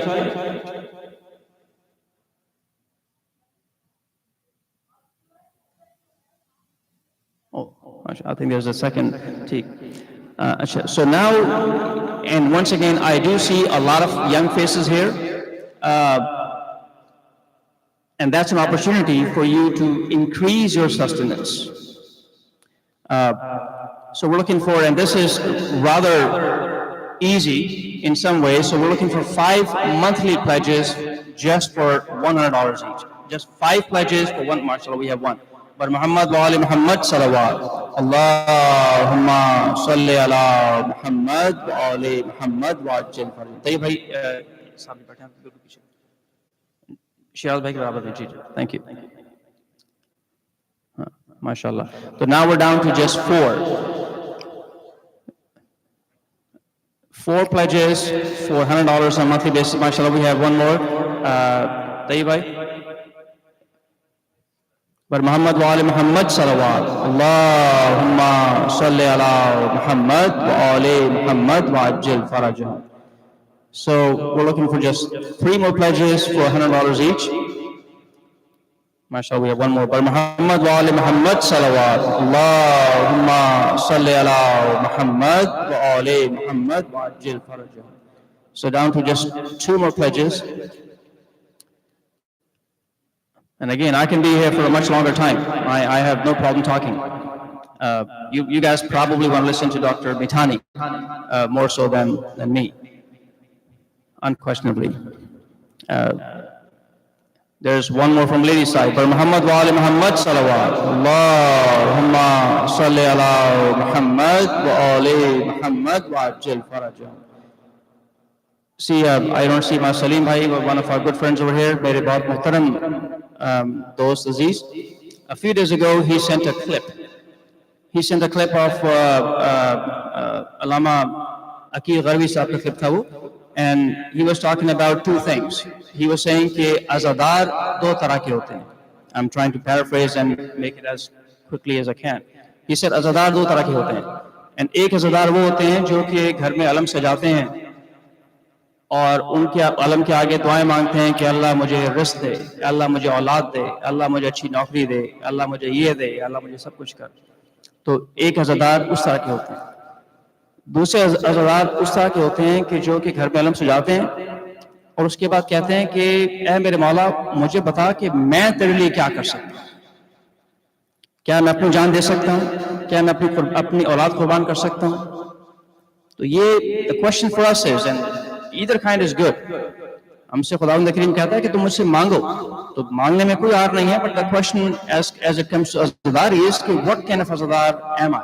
Am I just the one who wants to ask for things, or am I also the one who wants to give? So we're down to just one pledge for $100 on a monthly basis. The sooner you make that pledge, the sooner we can put Dr. Mithani back on. So we are less than 5 minutes away. Inshallah, we will conclude before then for sure, inshallah. So just one more pledge.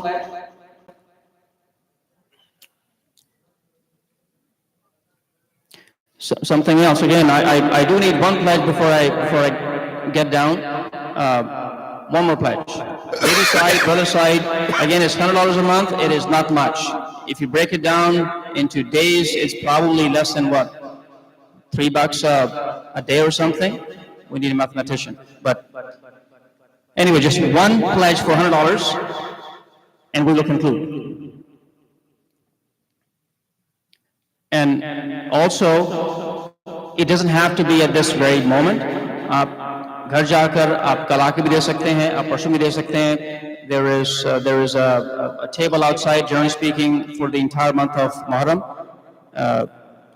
But as you do that tomorrow, inshallah, kal parson jab bhi aap karen aajad ko karen, lekin I'm still looking for one last pledge for $100 on a monthly basis. Abul Bhai is giving me signals that we need to stop, and I'll say we have 2 more minutes out there. 2 more minutes. I do want to test the souls of our mu'mineen.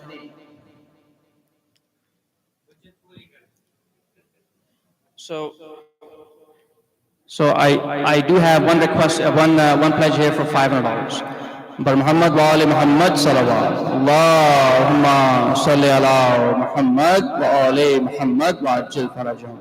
So my apology for trying to break the program, but mashallah, we have one more from Brother Ali Mithani. Bar Muhammad wa ali Muhammad salawat. Allahumma salli ala Muhammad wa ali Muhammad wa ajil farajahum. MashaAllah, we have another $500 from Bukhari sahab. Bar Muhammad wa ali Muhammad salawat. Allahumma salli ala Muhammad wa ali Muhammad wa ajil farajahum. MashaAllah, we have 4 for $1,000 each. MashaAllah. Bar Muhammad wa ali Muhammad salawat. Allahumma salli ala Muhammad wa ali Muhammad wa ajil farajahum. For me to say thank you would be disrespectful to the people who have given their time and money and everything else. So that's when we probably misuse the word Jazakumullah khair. The word Jazakumullah khair essentially translates into saying thanks for things that I cannot thank you for. So we say the ajr for that cannot come from me, the ajr for that will come from the one up above. So my dua for you guys is that may Allah not give you any sorrow, but the sorrow of Iman. But Muhammad wa ali Muhammad salawat. Allahumma.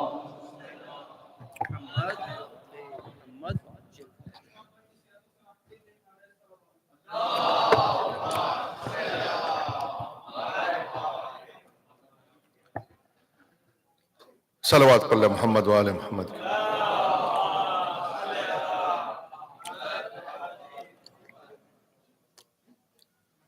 That is an incredibly weak salawat for the night of Ashura. Bar Muhammad wa ali Muhammad salawat.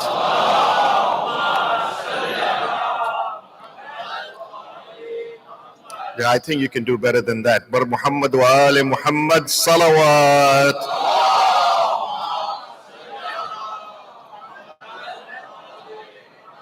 MashaAllah, MashaAllah. We are embarking on the Ark of Salvation.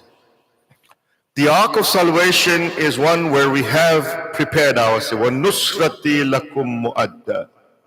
We have prepared ourselves. We have started the movement. We have appreciated the blessings of God. We have understood that we do not deserve the blessings of God. We cannot even count the blessings of God. We feel helpless in counting the blessings of God. We have moved on from that, in that we have now created absolute poverty within us. We know that we are nothing in front of Allah subhanahu wa ta'ala, that we are absolutely zero, which creates a potential that now the blessings of Allah can be absorbed by us in our empty hearts, in our empty containers. And we are about to board this Ark of Salvation, but there is a storm. And the storm is the storm and the turbulence of Shaitan, right? That turbulence is preventing you from embarking on the ship of Hussein, on the Ark of Hussein. What is this Shaitan's storm? The Quran says in Surah Al-A'raf, The Quran says, قَالَ فَبِمَا أَغْوَيْتَنِي لَأَقْعُدَنَّ لَهُمْ صِرَاطَكَ الْمُسْتَقِيمِ. Shaitan is saying, he said, that you have caused me to remain disappointed, says to Allah subhanahu wa ta'ala, and I will certainly lie in wait for them. I will wait for your believers, right? I will wait for them. Where are you going to wait for them? I am going to wait for them in the Siratul Mustaqim. The launch pad to the ark of salvation is Siratul Mustaqim. And Shaitan is saying, wait a minute, you're not going to get on that easy, right? Because I'm waiting for it, yes? ثُمَّ لَأْتِيَنَّهُمْ مِنْ بَيْنِ أَيْدِيهِمْ وَمِنْ خَلْفِهِمْ وَعَنْ أَيْمَانِهِمْ وَعَنْ شَمَائِلِهِمْ وَلَا تَجِدُ أَكْثَرَهُمْ شَاكِرِينَ. What does Allah says, in the Quran? Shaitan is saying, I'll wait for them. I'll wait for them on Siratul Mustaqim. Then I will come to them from their front. And then I will come to them from their back. And then I'm going to come to them from their right side. And then I'm going to come to them from their left side. And oh God, you shall find most of them to be ungrateful. Most of them will not be thankful to you. So Shaitan has given his challenge. I'm coming from the front, I'm coming from the back, I'm coming from the right, I'm coming from the left. That's the storm. It surrounded you. Right, left, front, back. The fifth holy Imam, Imam Muhammad al-Baqir alayhi salam, he gives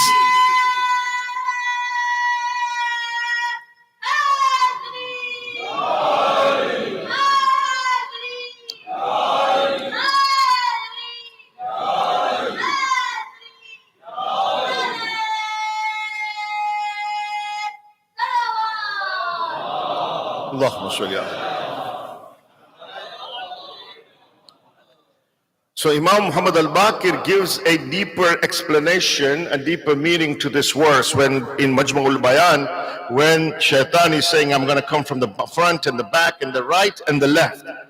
So the fifth Imam, Imam Muhammad Baqir, says that when Shaitan talks about the front, what that means is that he will make the Akhirah seem to be very remote and trivial for you. Right? He will make the hereafter seem to you to be very insignificant. So far, right? It's one of the most dangerous things you can do, right? Sometimes, I specialize in geriatrics, right? So I specialize in seniors care, right? And sometimes, the 80-year-old, one foot is in the grave, one foot is outside, but the 80-year-old, says, oh, there are still many years left. Abhi to hai time. What's the point in moving? I still enjoy karo life, yeah? Life enjoy karo, right? This procrastination is the shaitan's attack from the front. The fifth Imam says. When he talks about attacking you from the back, the fifth Imam says, he will attack you regarding your accomplishments and your wealth. Yes. He will command you to accumulate wealth as much as you can. It's not enough. Right? The more you have, the more you want. Right? It's not enough, right? And he says that Shaitan, the fifth Imam says, Shaitan will put the fear of poverty in your hearts. Right? The fear of poverty. So that you become concerned. Let me accumulate my wealth so I can support my children. बच्चे ठीक हो जाए ना, बच्चे सही हो जाए. बच्चों के लिए कर रहा हूं. मेरे लिए थोड़ी ना कर रहा हूं मैं. बच्चों के लिए कर रहा हूं. Right? I'm doing it for the kids. I'm not doing it for myself. Right? And that is one of the attacks from the back. Then the Imam says, the attack from the left side means that he will make the dunya, materialism, attractive for you. He says that, Shaitan says, I will make their lusts and their desires seem beautiful for them. All right? It will overwhelm them and it will overwhelm their judgment. They will not be able to overcome their desires with their intellect. They'll become absorbed in it and they'll be pushed by it. That is the attack from the left. The storm is not an easy storm. And then the fifth Imam says that when the shaitan says, I'll attack them from the right, this is the most hurtful and cunning attacks of the shaitan. He will attack you by robbing your niyyah and your ikhlas. He will attack you by robbing your intention and your sincerity of purpose. Right? And you and I will sell our deen very cheaply. Right? And the shaitan says, I will corrupt them. And I will even corrupt their understanding of religion. Right? I will make misguidance beautiful and appealing to them. Let's talk about different ideologies. Right? This is what happens, yes? This is when we start to bring new ideologies in. Why? Because it is more attractive. The new ideologies are more attractive. Right? It says, I will make doubts appear nice to them. Once, the Holy Prophet narrated that, Musa was once sitting down and Shaitan came. He met Shaitan. And Moses asked him, he says to Shaitan, he said, tell me about the sin that the son of Adam commits and it gives you mastery over him. It gives you dominance over the son of Adam.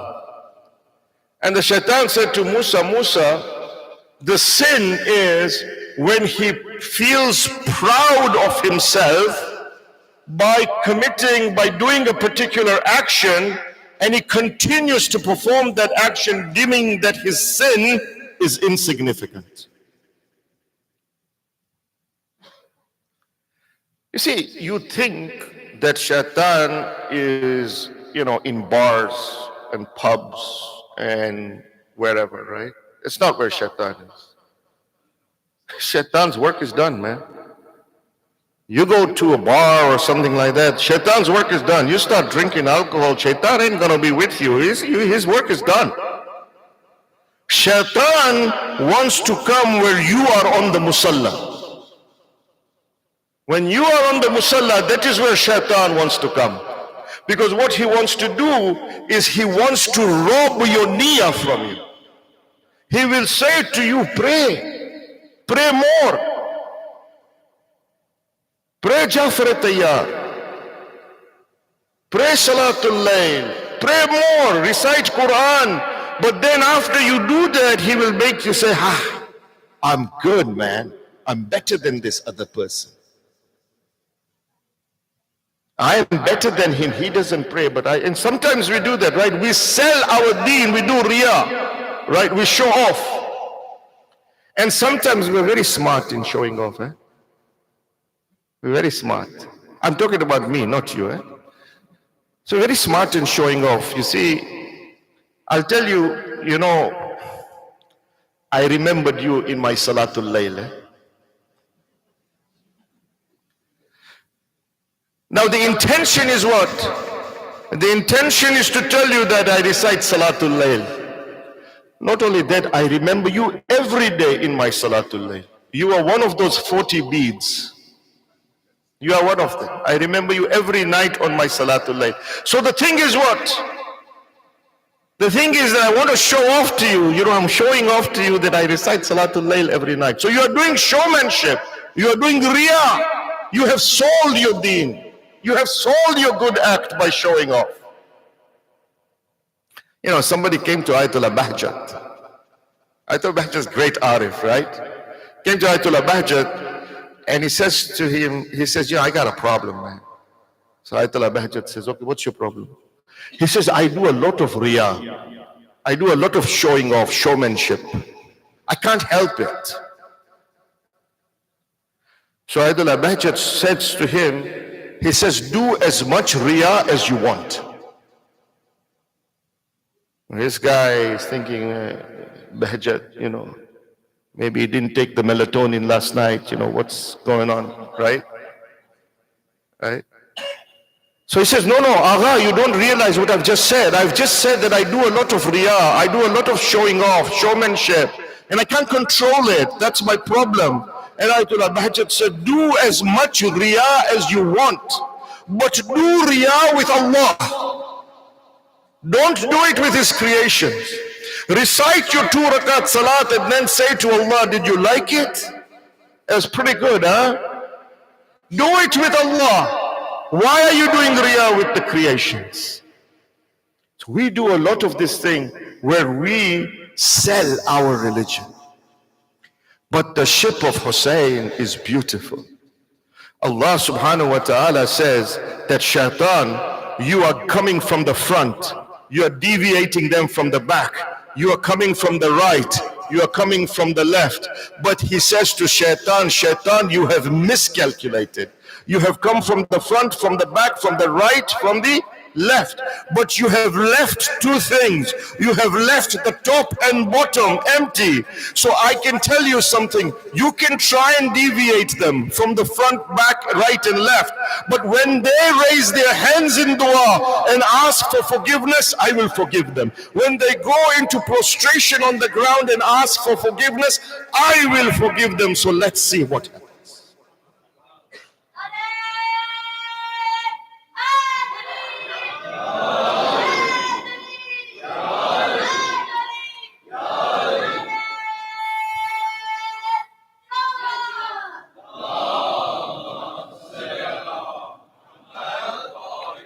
In the last moments of his life, Aba Abdullah al-Hussein, when he is burying Ali Asgar, what does he say?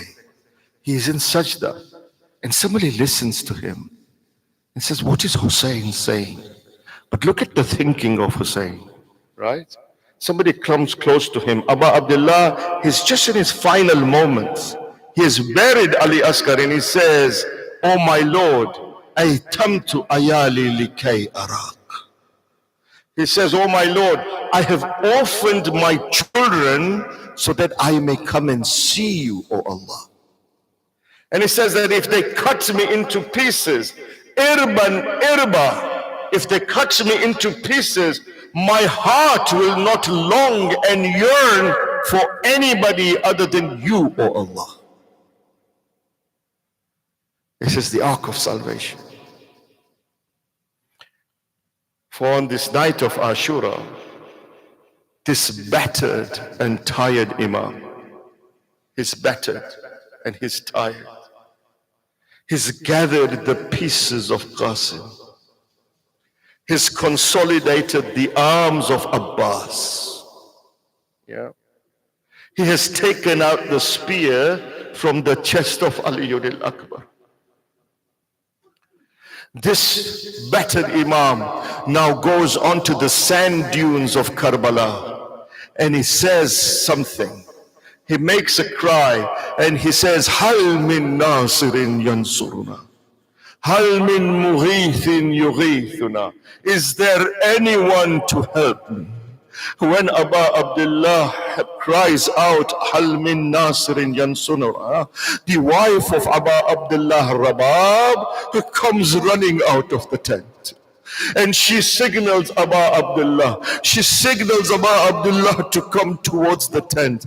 Aba Abdullah leaves the sand dunes of Karbala and he enters into the tent of Rabab. And Rabab says to him, oh my master, when you did Hal min Nasirin Yansuruna, when you did the cry of Istighasa, our 6-month-old baby threw himself from the cradle.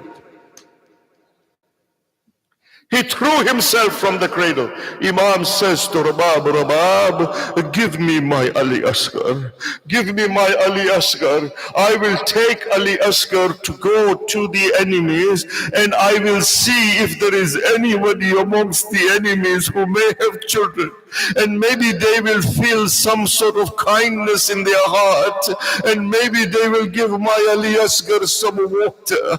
When Rabab hears this, she says to Abu Abdullah, oh my master, please be aware of taking my 6-month-old baby, for I have seen that whomsoever has moved in that direction today, that person has not returned back alive.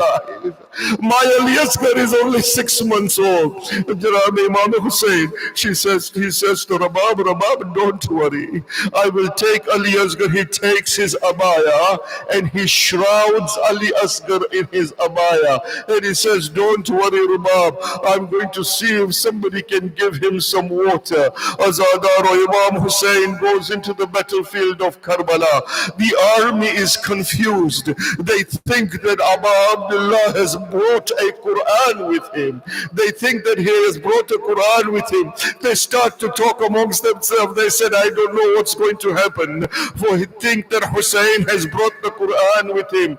But when he comes into the middle of Maqtal, when he comes into the middle of the battlefield, he takes away his shroud and then he takes Ali Asgar. He raises Ali Asgar into the skies and he says to the enemies, oh the enemies, oh the army of Umar ibn Saad, your fight is with me, so you come and fight with me. What is the fault of the 6-month-old baby? He is dying of thirst. Is there anyone amongst you who can give just 2 drops of water to my Ali Asgar? Look at the Mazlumiyat of Imam, the army of Umar ibn Saad. They look at this and they start to cry, but nobody comes forward to give Ali Asgar any water. Then Imam Hussein takes Ali Asgar. He says to the army, I know what you think. You think that if I ask for water for my 6-month-old baby and you give him some water, then maybe I will drink some water and show you that I have no interest in drinking your water. He takes Ali Asgar and he puts Ali Asgar onto the burning fields of Karbala, and he says to Ali Asgar, oh Ali Asgar, your father has done what he could do. Now it is up to you. The narrations say Ali Asgar takes his dried tongue and he puts it over his dried lips to show the people the extent of the thirst of Ali Asgar.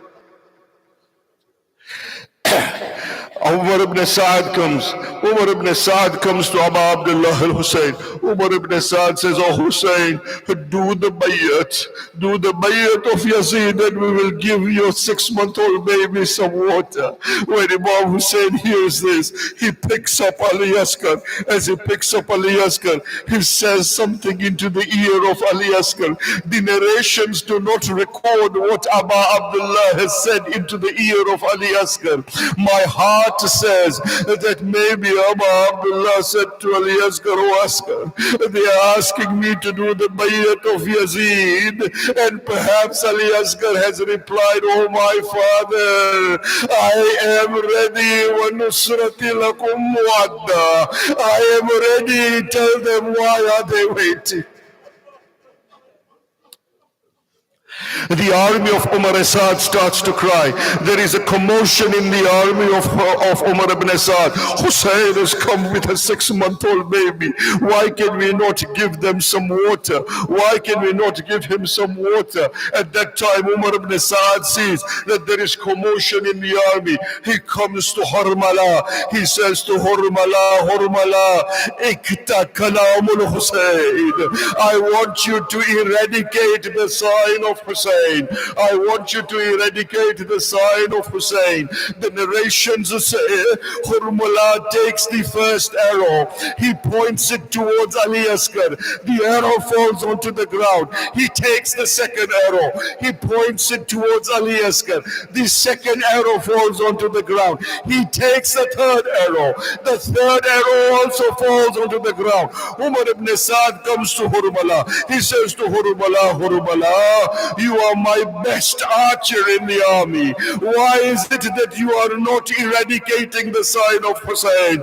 Hurmala says to Umar ibn Saad, whenever I am taking aim at this 6-month-old baby, from the corner of my eye, I see the tents of Abu Abdullah. And in the tent, I see a mother who is pacing up and down, who is saying, oh my master, quench the thirst of my Ali Asgar and return my Ali Asgar back to the tent. Hazadarane Hussein, Hurmala fires the arrow. The fourth arrow that Hurmala fires, that arrow hits the neck of Ali Asgar. As it hits the neck of Ali Asgar, the hope of Rabab is mercilessly murdered in front of Abu Abdullah Hussein. अज़ादारो Hurmala ने तीर लगाया है, ये तीर हुसैन की कलाई से लेकर गर्दन मासूम की गर्दन में पेवस्त हो गया। हुसैन की कलाई से लेकर मासूम की गर्दन में पेवस्त हो गया। मेरा एक ही सवाल है, मैं पूछता हूँ, तीर का क्या काम होता है? तीर का क्या काम होता है? तीर जहां लगता है वहां एक शिगाफ बनाता है। तीर जहां लगता है वहां एक शिगाफ बनाता है। अज़ादारो, वो कुरान रखिए मेरे सर पे, हुरमला के तीर ने हुसैन की कलाई पे और असगर की गर्दन में शिगाफ नहीं बनाया है। तबरीज़ अमर वाला लिखता है कि ज़बहु मिनल हुज़न इलल हुज़न, इस तीर ने अली असगर को एक कान से दूसरे कान तक ज़बह कर,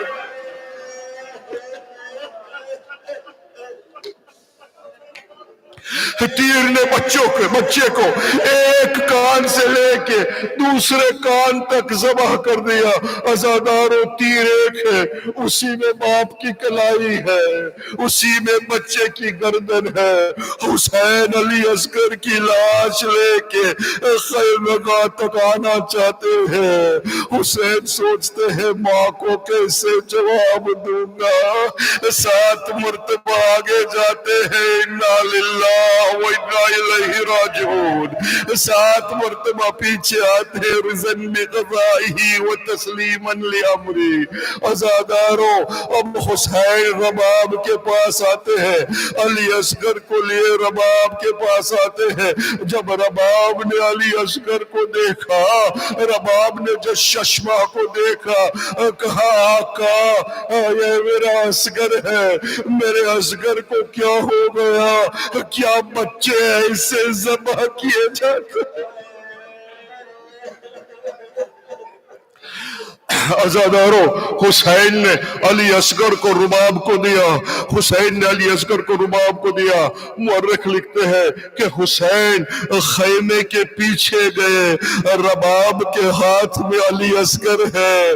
बाप ने तलवार ली, खैमे के पीछे बाप कब्र खोद रहा है।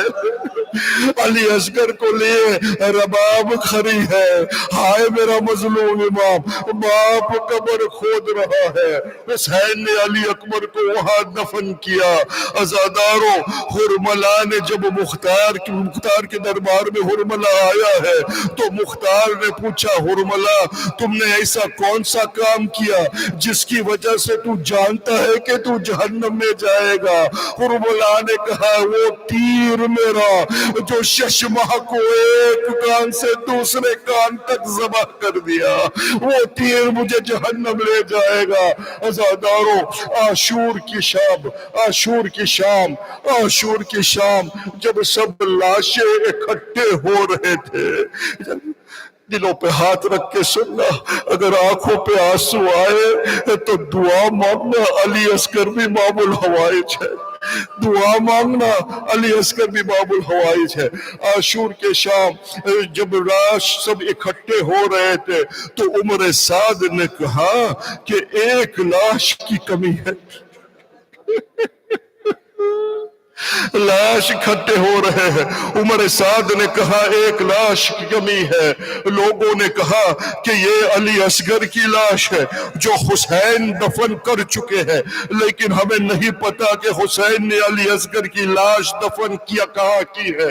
ریاض القدس کی میں کتاب میں سے پڑھ رہا ہوں، ریاض القدس کی روایت میں لکھا ہے عمر سعد نے چند لوگوں کو کہا کہ تم گھوڑے پہ سوار ہو جاؤ، اور ہاتھوں میں نیزہ دیا اور کہا دیکھو جا کے کربلا کے میدان کی تلاشی لو، مجھے علی اصغر کی لاش چاہیے۔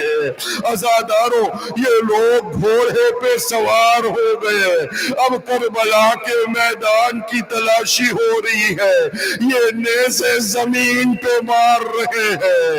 ایک وقت آتا ہے شبر نے ایک نیزہ مارا، نیزے کی نوک پہ علی اصغر کی لاش آئی۔ ایک مرتبہ شبر نے نیزے کو بلند کیا، جب نیزے کو بلند کیا رباب خیمے سے باہر آ گئی، ہائے میرا علی اصغر۔ سکینہ نے علی اصغر کو دیکھا، ایک مرتبہ کہتی ہے ہائے میرا بھائی علی اصغر، کربلا میں 2 مرتبہ شہید ہوا ہے، ایک مرتبہ حرملہ کے تیر نے میرے اصغر کو ذبح کر دیا، دوسرا شمرنے کے نیزے نے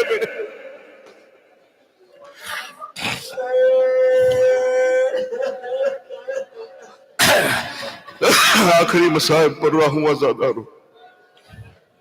یہ لوٹا ہوا قافلہ جب مدینے آیا ہے، یہ لوٹا ہوا قافلہ جب مدینے آیا ہے تو سب بیویاں مسجد نبوی کے باہر اکٹھے ہو گئی، سب بیویاں وہاں بیٹھ گئی۔ فاطمہ صغرا آتی ہے، فاطمہ صغرا آتی ہے، ایک جانب جناب زینب بیٹھی ہوئی ہے، دوسری جانب رباب بیٹھی ہوئی ہے۔ فاطمہ صغرا آتی ہے، فاطمہ صغرا نے کہا کہ اماں میرے بابا کو کیا ہوا؟ جناب زینب نے کہا بیٹا بابا کربلا کے میدان میں قتل ہو گئے، میرے چچا عباس کو کیا ہوا؟ بیٹا وہ کربلا کے میدان میں قتل ہو گئے۔ میرا بھائی علی اکبر کہا بیٹا کسی نے علی اکبر کے سینے میں برچی کا وار کیا، علی اکبر کربلا کے میدان میں قتل ہو گئے۔ فاطمہ صغرا بنت الحسین ہے، ابھی بھی صبر ہے، ابھی بھی صبر ہے، لیکن اب فاطمہ صغرا یہاں وہاں کچھ ڈھونڈ رہی ہے، کچھ دیکھ رہی ہے، اسے کچھ چیز نہیں مل رہی۔ وہ جناب زینب نے فاطمہ صغرا سے پوچھا بیٹی کون سی چیز کو ڈھونڈ رہی ہو، کیا ڈھونڈ رہی ہو؟ جناب فاطمہ صغرا کہتی ہے اماں میں میرے علی اصغر کو ڈھونڈ رہی ہوں، میرا بھائی علی اصغر ابھی تو شاید چلنے بھی لگا ہوگا، میرا بھائی علی اصغر کہاں ہے؟ بس یہ سننا تھا۔ رباب طرف گئی، رباب نے ایک مرتبہ فاطمہ صغرا سے کہا بیٹی علی اصغر کے بارے میں کچھ نہ پوچھنا، حرملہ نے میرے بیٹے کو 3 دن کا بھوکا پیاسا ذبح کر دیا اور نوکے نیزے پہ میرے اصغر کی لاش کو مرحمت کیا۔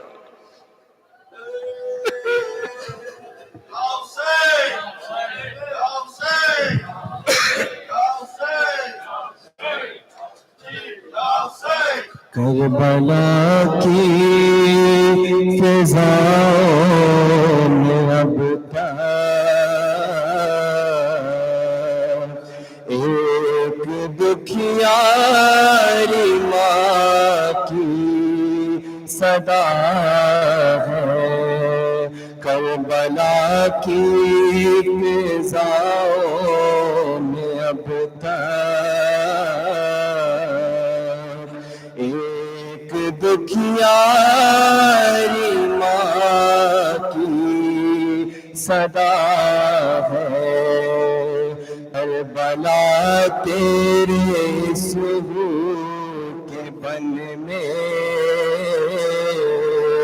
لال میرا کہیں کھو گیا ہے کس کو میں لال کہہ کے بلاؤں کس کو سینے سے اپنے لگاؤں کس کو میں لال کہہ کے بلاؤں کس کو سینے سے اپنے لگاؤں نوریا دے کے کس کو سناؤں ہائے اصغر میرا کھو گیا ہے تو اگر روٹ جائے گا جانی کیسے ہوگی بسر زندگانی تو اگر روٹ جائے گا جانی کیسے ہوگی بسر زندگانی اب نہیں پاس کوئی نشانی تیرا جھولا بھی اب جل چکا ہے اس قدر یہ زمین تجھ کو بھائی یاد بھی ماں کی تجھ کو نہ آئی اس قدر یہ زمین تجھ کو بھائی یاد بھی ماں کی تجھ کو نہ آئی دے رہا ہے جو داغے جدائی بول اصغر میری کیا خطا ہے کربلا کی فضاؤں میں اب تک ایک دکھیاری ماں کی صدا ہے کربلا تیرے صبح کے بن میں لال میرا کہیں کھو گیا ہے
پیاس میں بجھاؤ اصغر میں تیری ماں ہوں آ جاؤ چاند میرے تیری پیاس میں بجھاؤ اصغر میں تیری ماں ہوں میرے لاڈلے کا میرے لاڈلے کا سینے کو میرا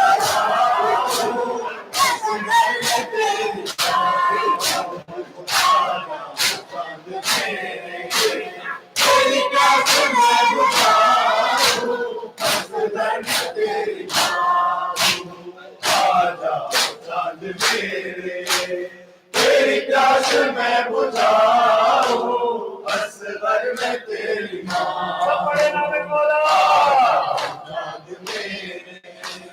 تیری پیاس میں بجھاؤ اصغر میں تیری ماں ہوں آ جاؤ چاند میرے تیری پیاس میں بجھاؤ اصغر میں تیری ماں ہوں آ جاؤ چاند میرے تیری پیاس میں بجھاؤ اصغر میں تیری ماں ہوں میرے لاڈلے میرے لاڈلے کا سینے کو میرا جاؤ اصغر میں تیری ماں آ جاؤ چاند میرے تیری پیاس میں بجھاؤ اصغر میں تیری ماں آ جاؤ چاند میرے تیری پیاس میں بجھاؤ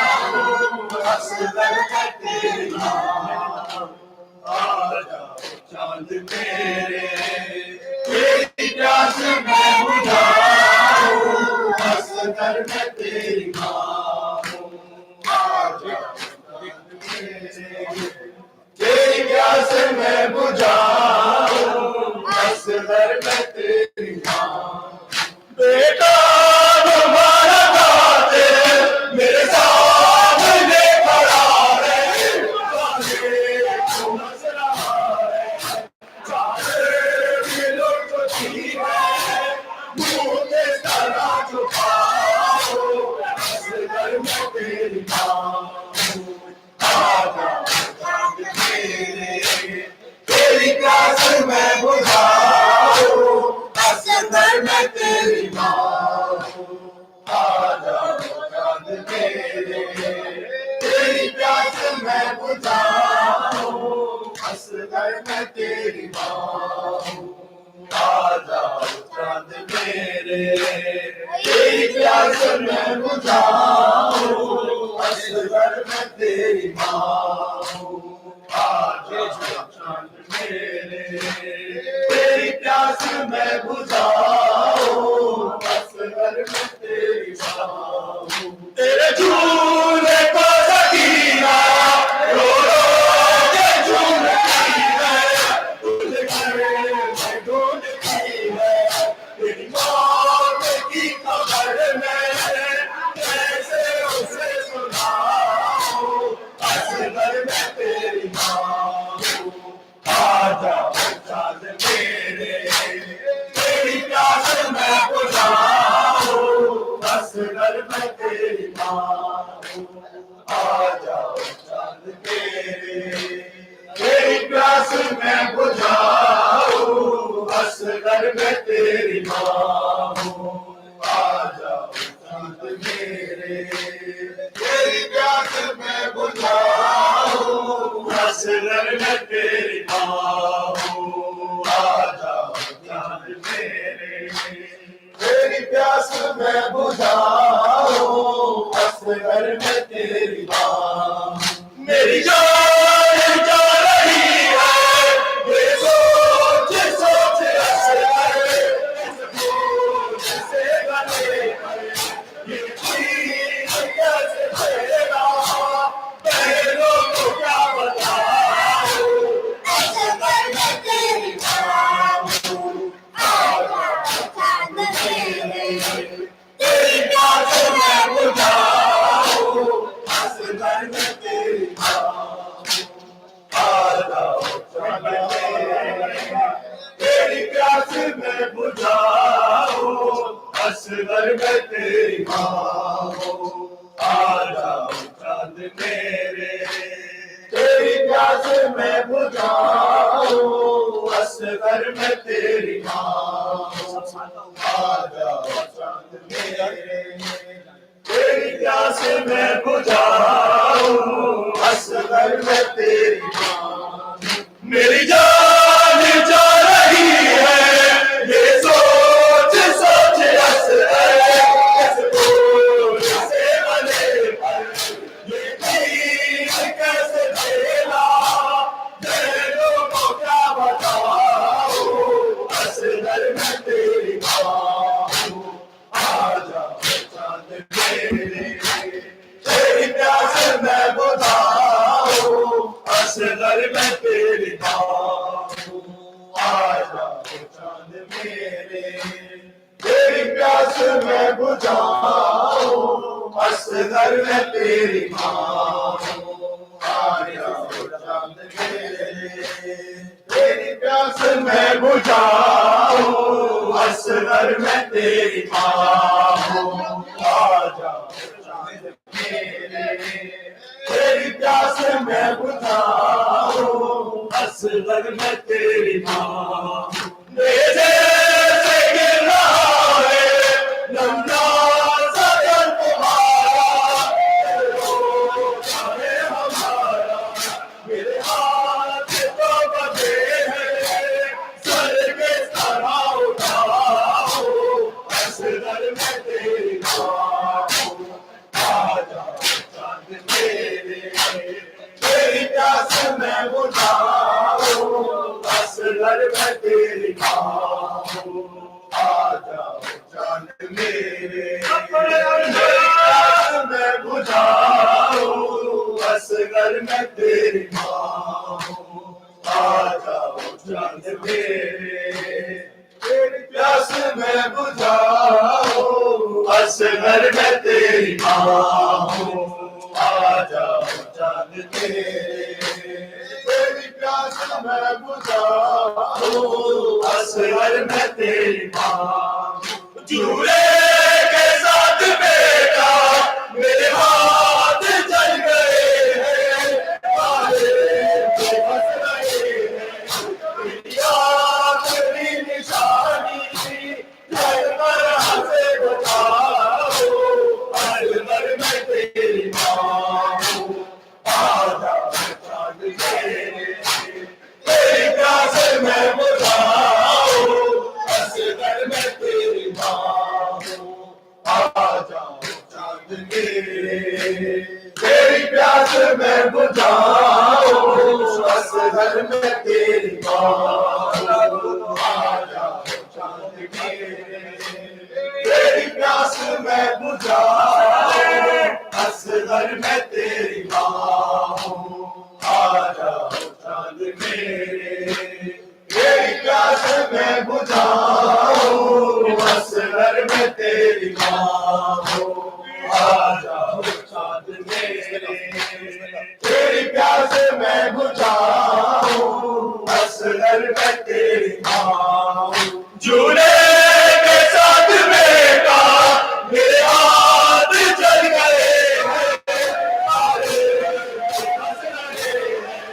تیری آخری نشانی کس طرح سے بچاؤ اصغر میں تیری ماں آ جاؤ چاند میرے تیری پیاس میں بجھاؤ اصغر میں تیری ماں آ جاؤ چاند میرے تیری پیاس میں بجھاؤ اصغر میں تیری ماں یا حسین یا حسین یا حسین یا حسین یا حسین یا حسین یا حسین یا حسین یا حسین یا حسین یا حسین یا حسین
سجاد تیرا سینہ درگاہ کا پسینہ ہے سجاد تیرا سینہ درگاہ کا پسینہ ہے آج قید تیرے ورلے زینب پہ سکینہ ہے سجاد تیرا سینہ درگاہ کا پسینہ ہے سجاد تیرا سینہ درگاہ کا پسینہ ہے او شہر مدینہ سے صورت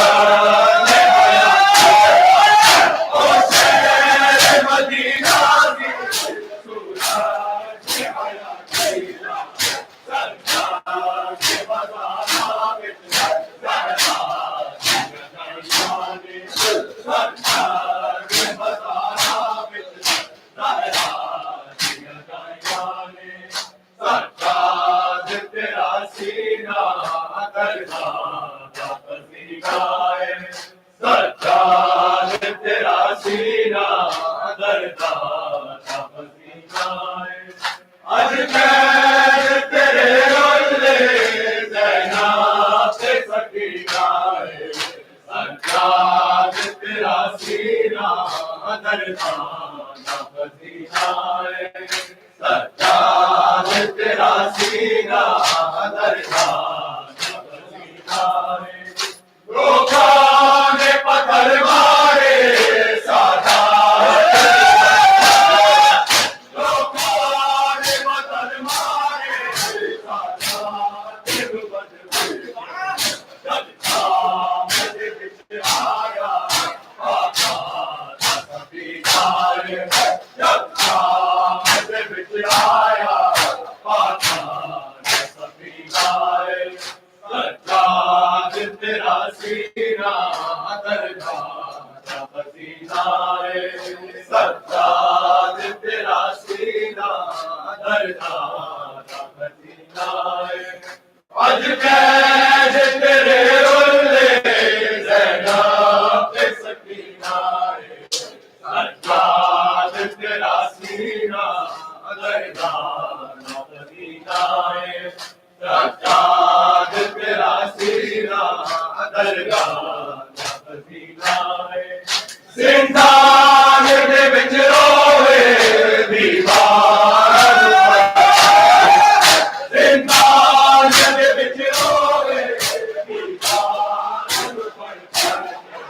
معصوم جو جانا درگاہ کا پسینہ ہے معصوم جو جانا درگاہ کا پسینہ ہے سجاد تیرا سینہ درگاہ کا پسینہ ہے سجاد تیرا سینہ درگاہ کا پسینہ ہے سجاد تیرا سینہ درگاہ کا پسینہ ہے زندان دے وچ روے دیواراں نوں پڑھ پڑھ کے زندان دے وچ روے دیواراں نوں پڑھ پڑھ کے معصوم نوں یاد آنا جذبہ پسینہ ہے معصوم نوں یاد آنا جذبہ پسینہ ہے سجاد تیرا سینہ درگاہ کا پسینہ ہے سجاد تیرا سینہ درگاہ کا پسینہ ہے یا حسین یا حسین یا حسین یا حسین یا حسین یا حسین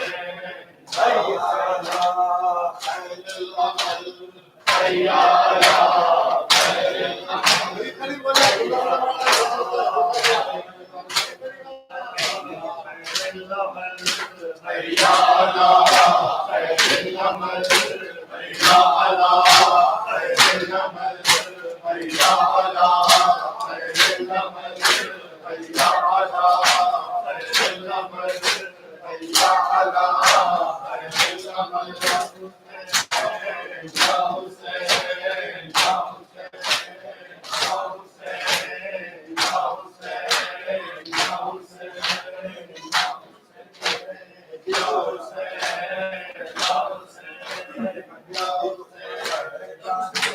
میرے سر پہ رضا کوئی نہیں بازار جفا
سجاد میں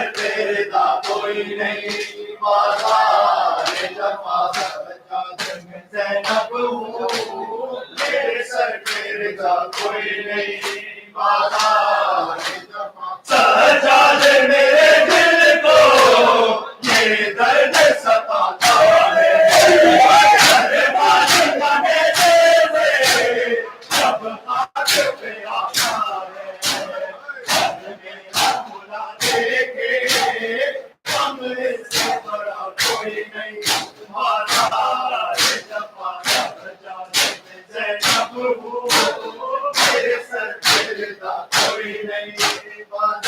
جفا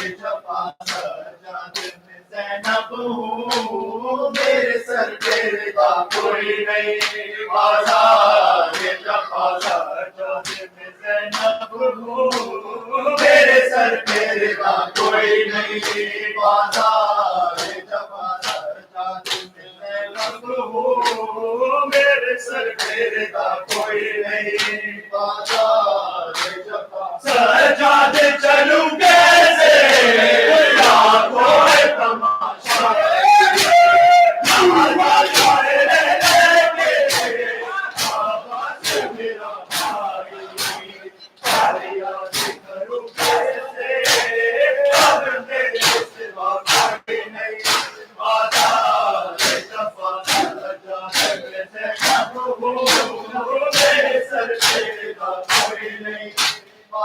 نہیں بازار جفا سجاد میں زینب ہوں میرے سر پہ رضا کوئی نہیں بازار جفا سجاد میں زینب ہوں میرے سر پہ رضا کوئی نہیں بازار جفا مانے خوفیوں کا میرے چلنے کی جا کوئی نہیں بازار جفا سجاد میں زینب ہوں میرے سر پہ رضا کوئی نہیں بازار جفا سجاد میں زینب ہوں میرے سر پہ رضا کوئی نہیں بازار جفا سجاد میرے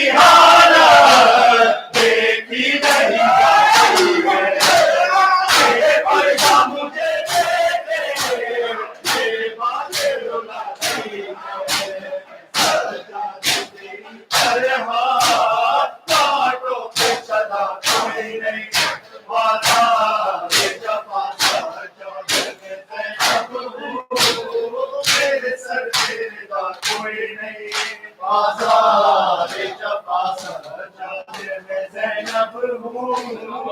سے سر پہ رضا کوئی نہیں بازار جفا سجاد میں زینب ہوں میرے سر پہ رضا کوئی نہیں بازار جفا سجاد میں زینب ہوں میرے سر پہ رضا کوئی نہیں بازار جفا سجاد تیری حالت دیکھی نہیں جاتی ہے بے پرغم تیرے ہیں یہ آگ رلاتی ہے سجاد تیری ہاتھوں پہ چلا کوئی نہیں آزاد جفا سجاد میں زینب ہوں میرے سر پہ رضا کوئی نہیں بازار جفا سجاد میں زینب ہوں میرے سر پہ رضا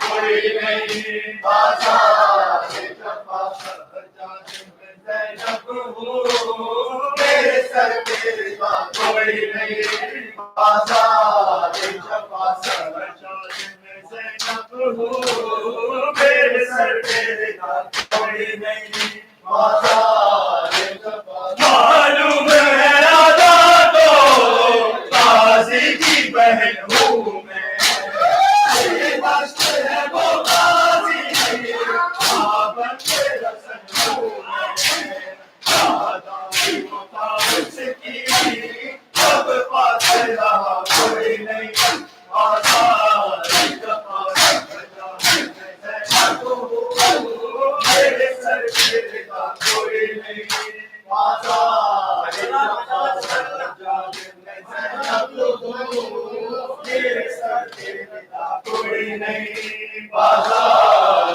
جفا سجاد میں زینب ہوں میرے سر پہ رضا کوئی نہیں بازار جفا سجاد میں زینب ہوں میرے سر پہ رضا کوئی نہیں بازار جفا سجاد میں زینب ہوں میرے سر پہ رضا کوئی نہیں بازار جفا موت آئے گی زندہ میں میری باری سکینہ کو جا جا کے بتاؤں گی بیمار مدینہ کو اب دل کو اٹھانے کو اب باقی بچا کوئی نہیں بازار جفا سجاد میں زینب ہوں میرے سر پہ رضا کوئی نہیں بازار جفا سجاد میں زینب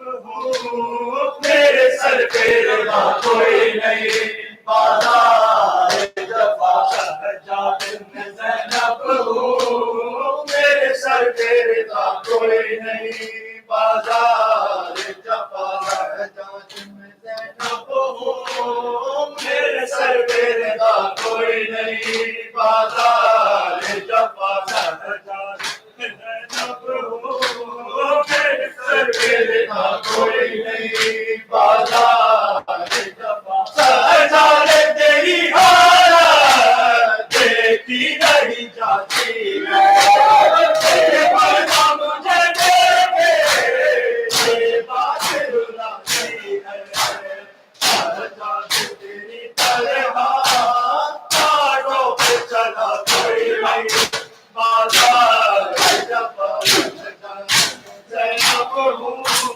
میرے سر پہ رضا کوئی نہیں بازار جفا سجاد میں زینب ہوں میرے سر پہ رضا کوئی نہیں بازار جفا سجاد میں زینب ہوں میرے سر پہ رضا کوئی نہیں بازار جفا سجاد میں زینب ہوں میرے سر پہ رضا کوئی نہیں بازار جفا موت آئے گی زندہ میں میری باری سکینہ کو جا جا کے بتاؤں گی بیمار مدینہ کو اب دل میں اٹھانے کو اب باقی بچا کوئی نہیں بازار جفا سجاد میں زینب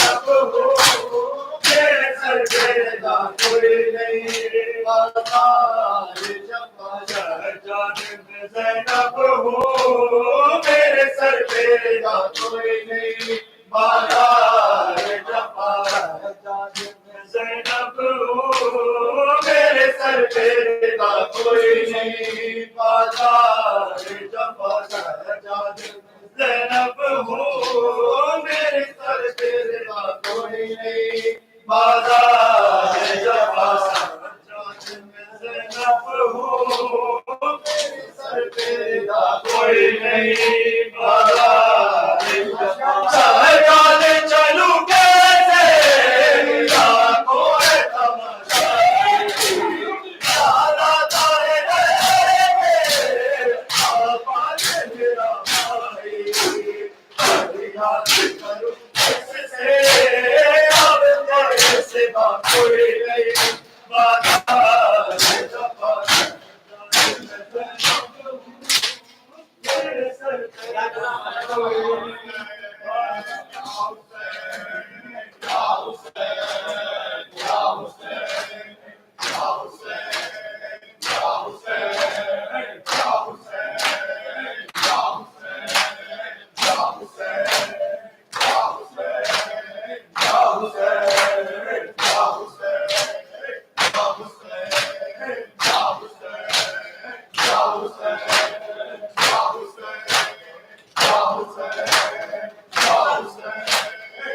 تماشا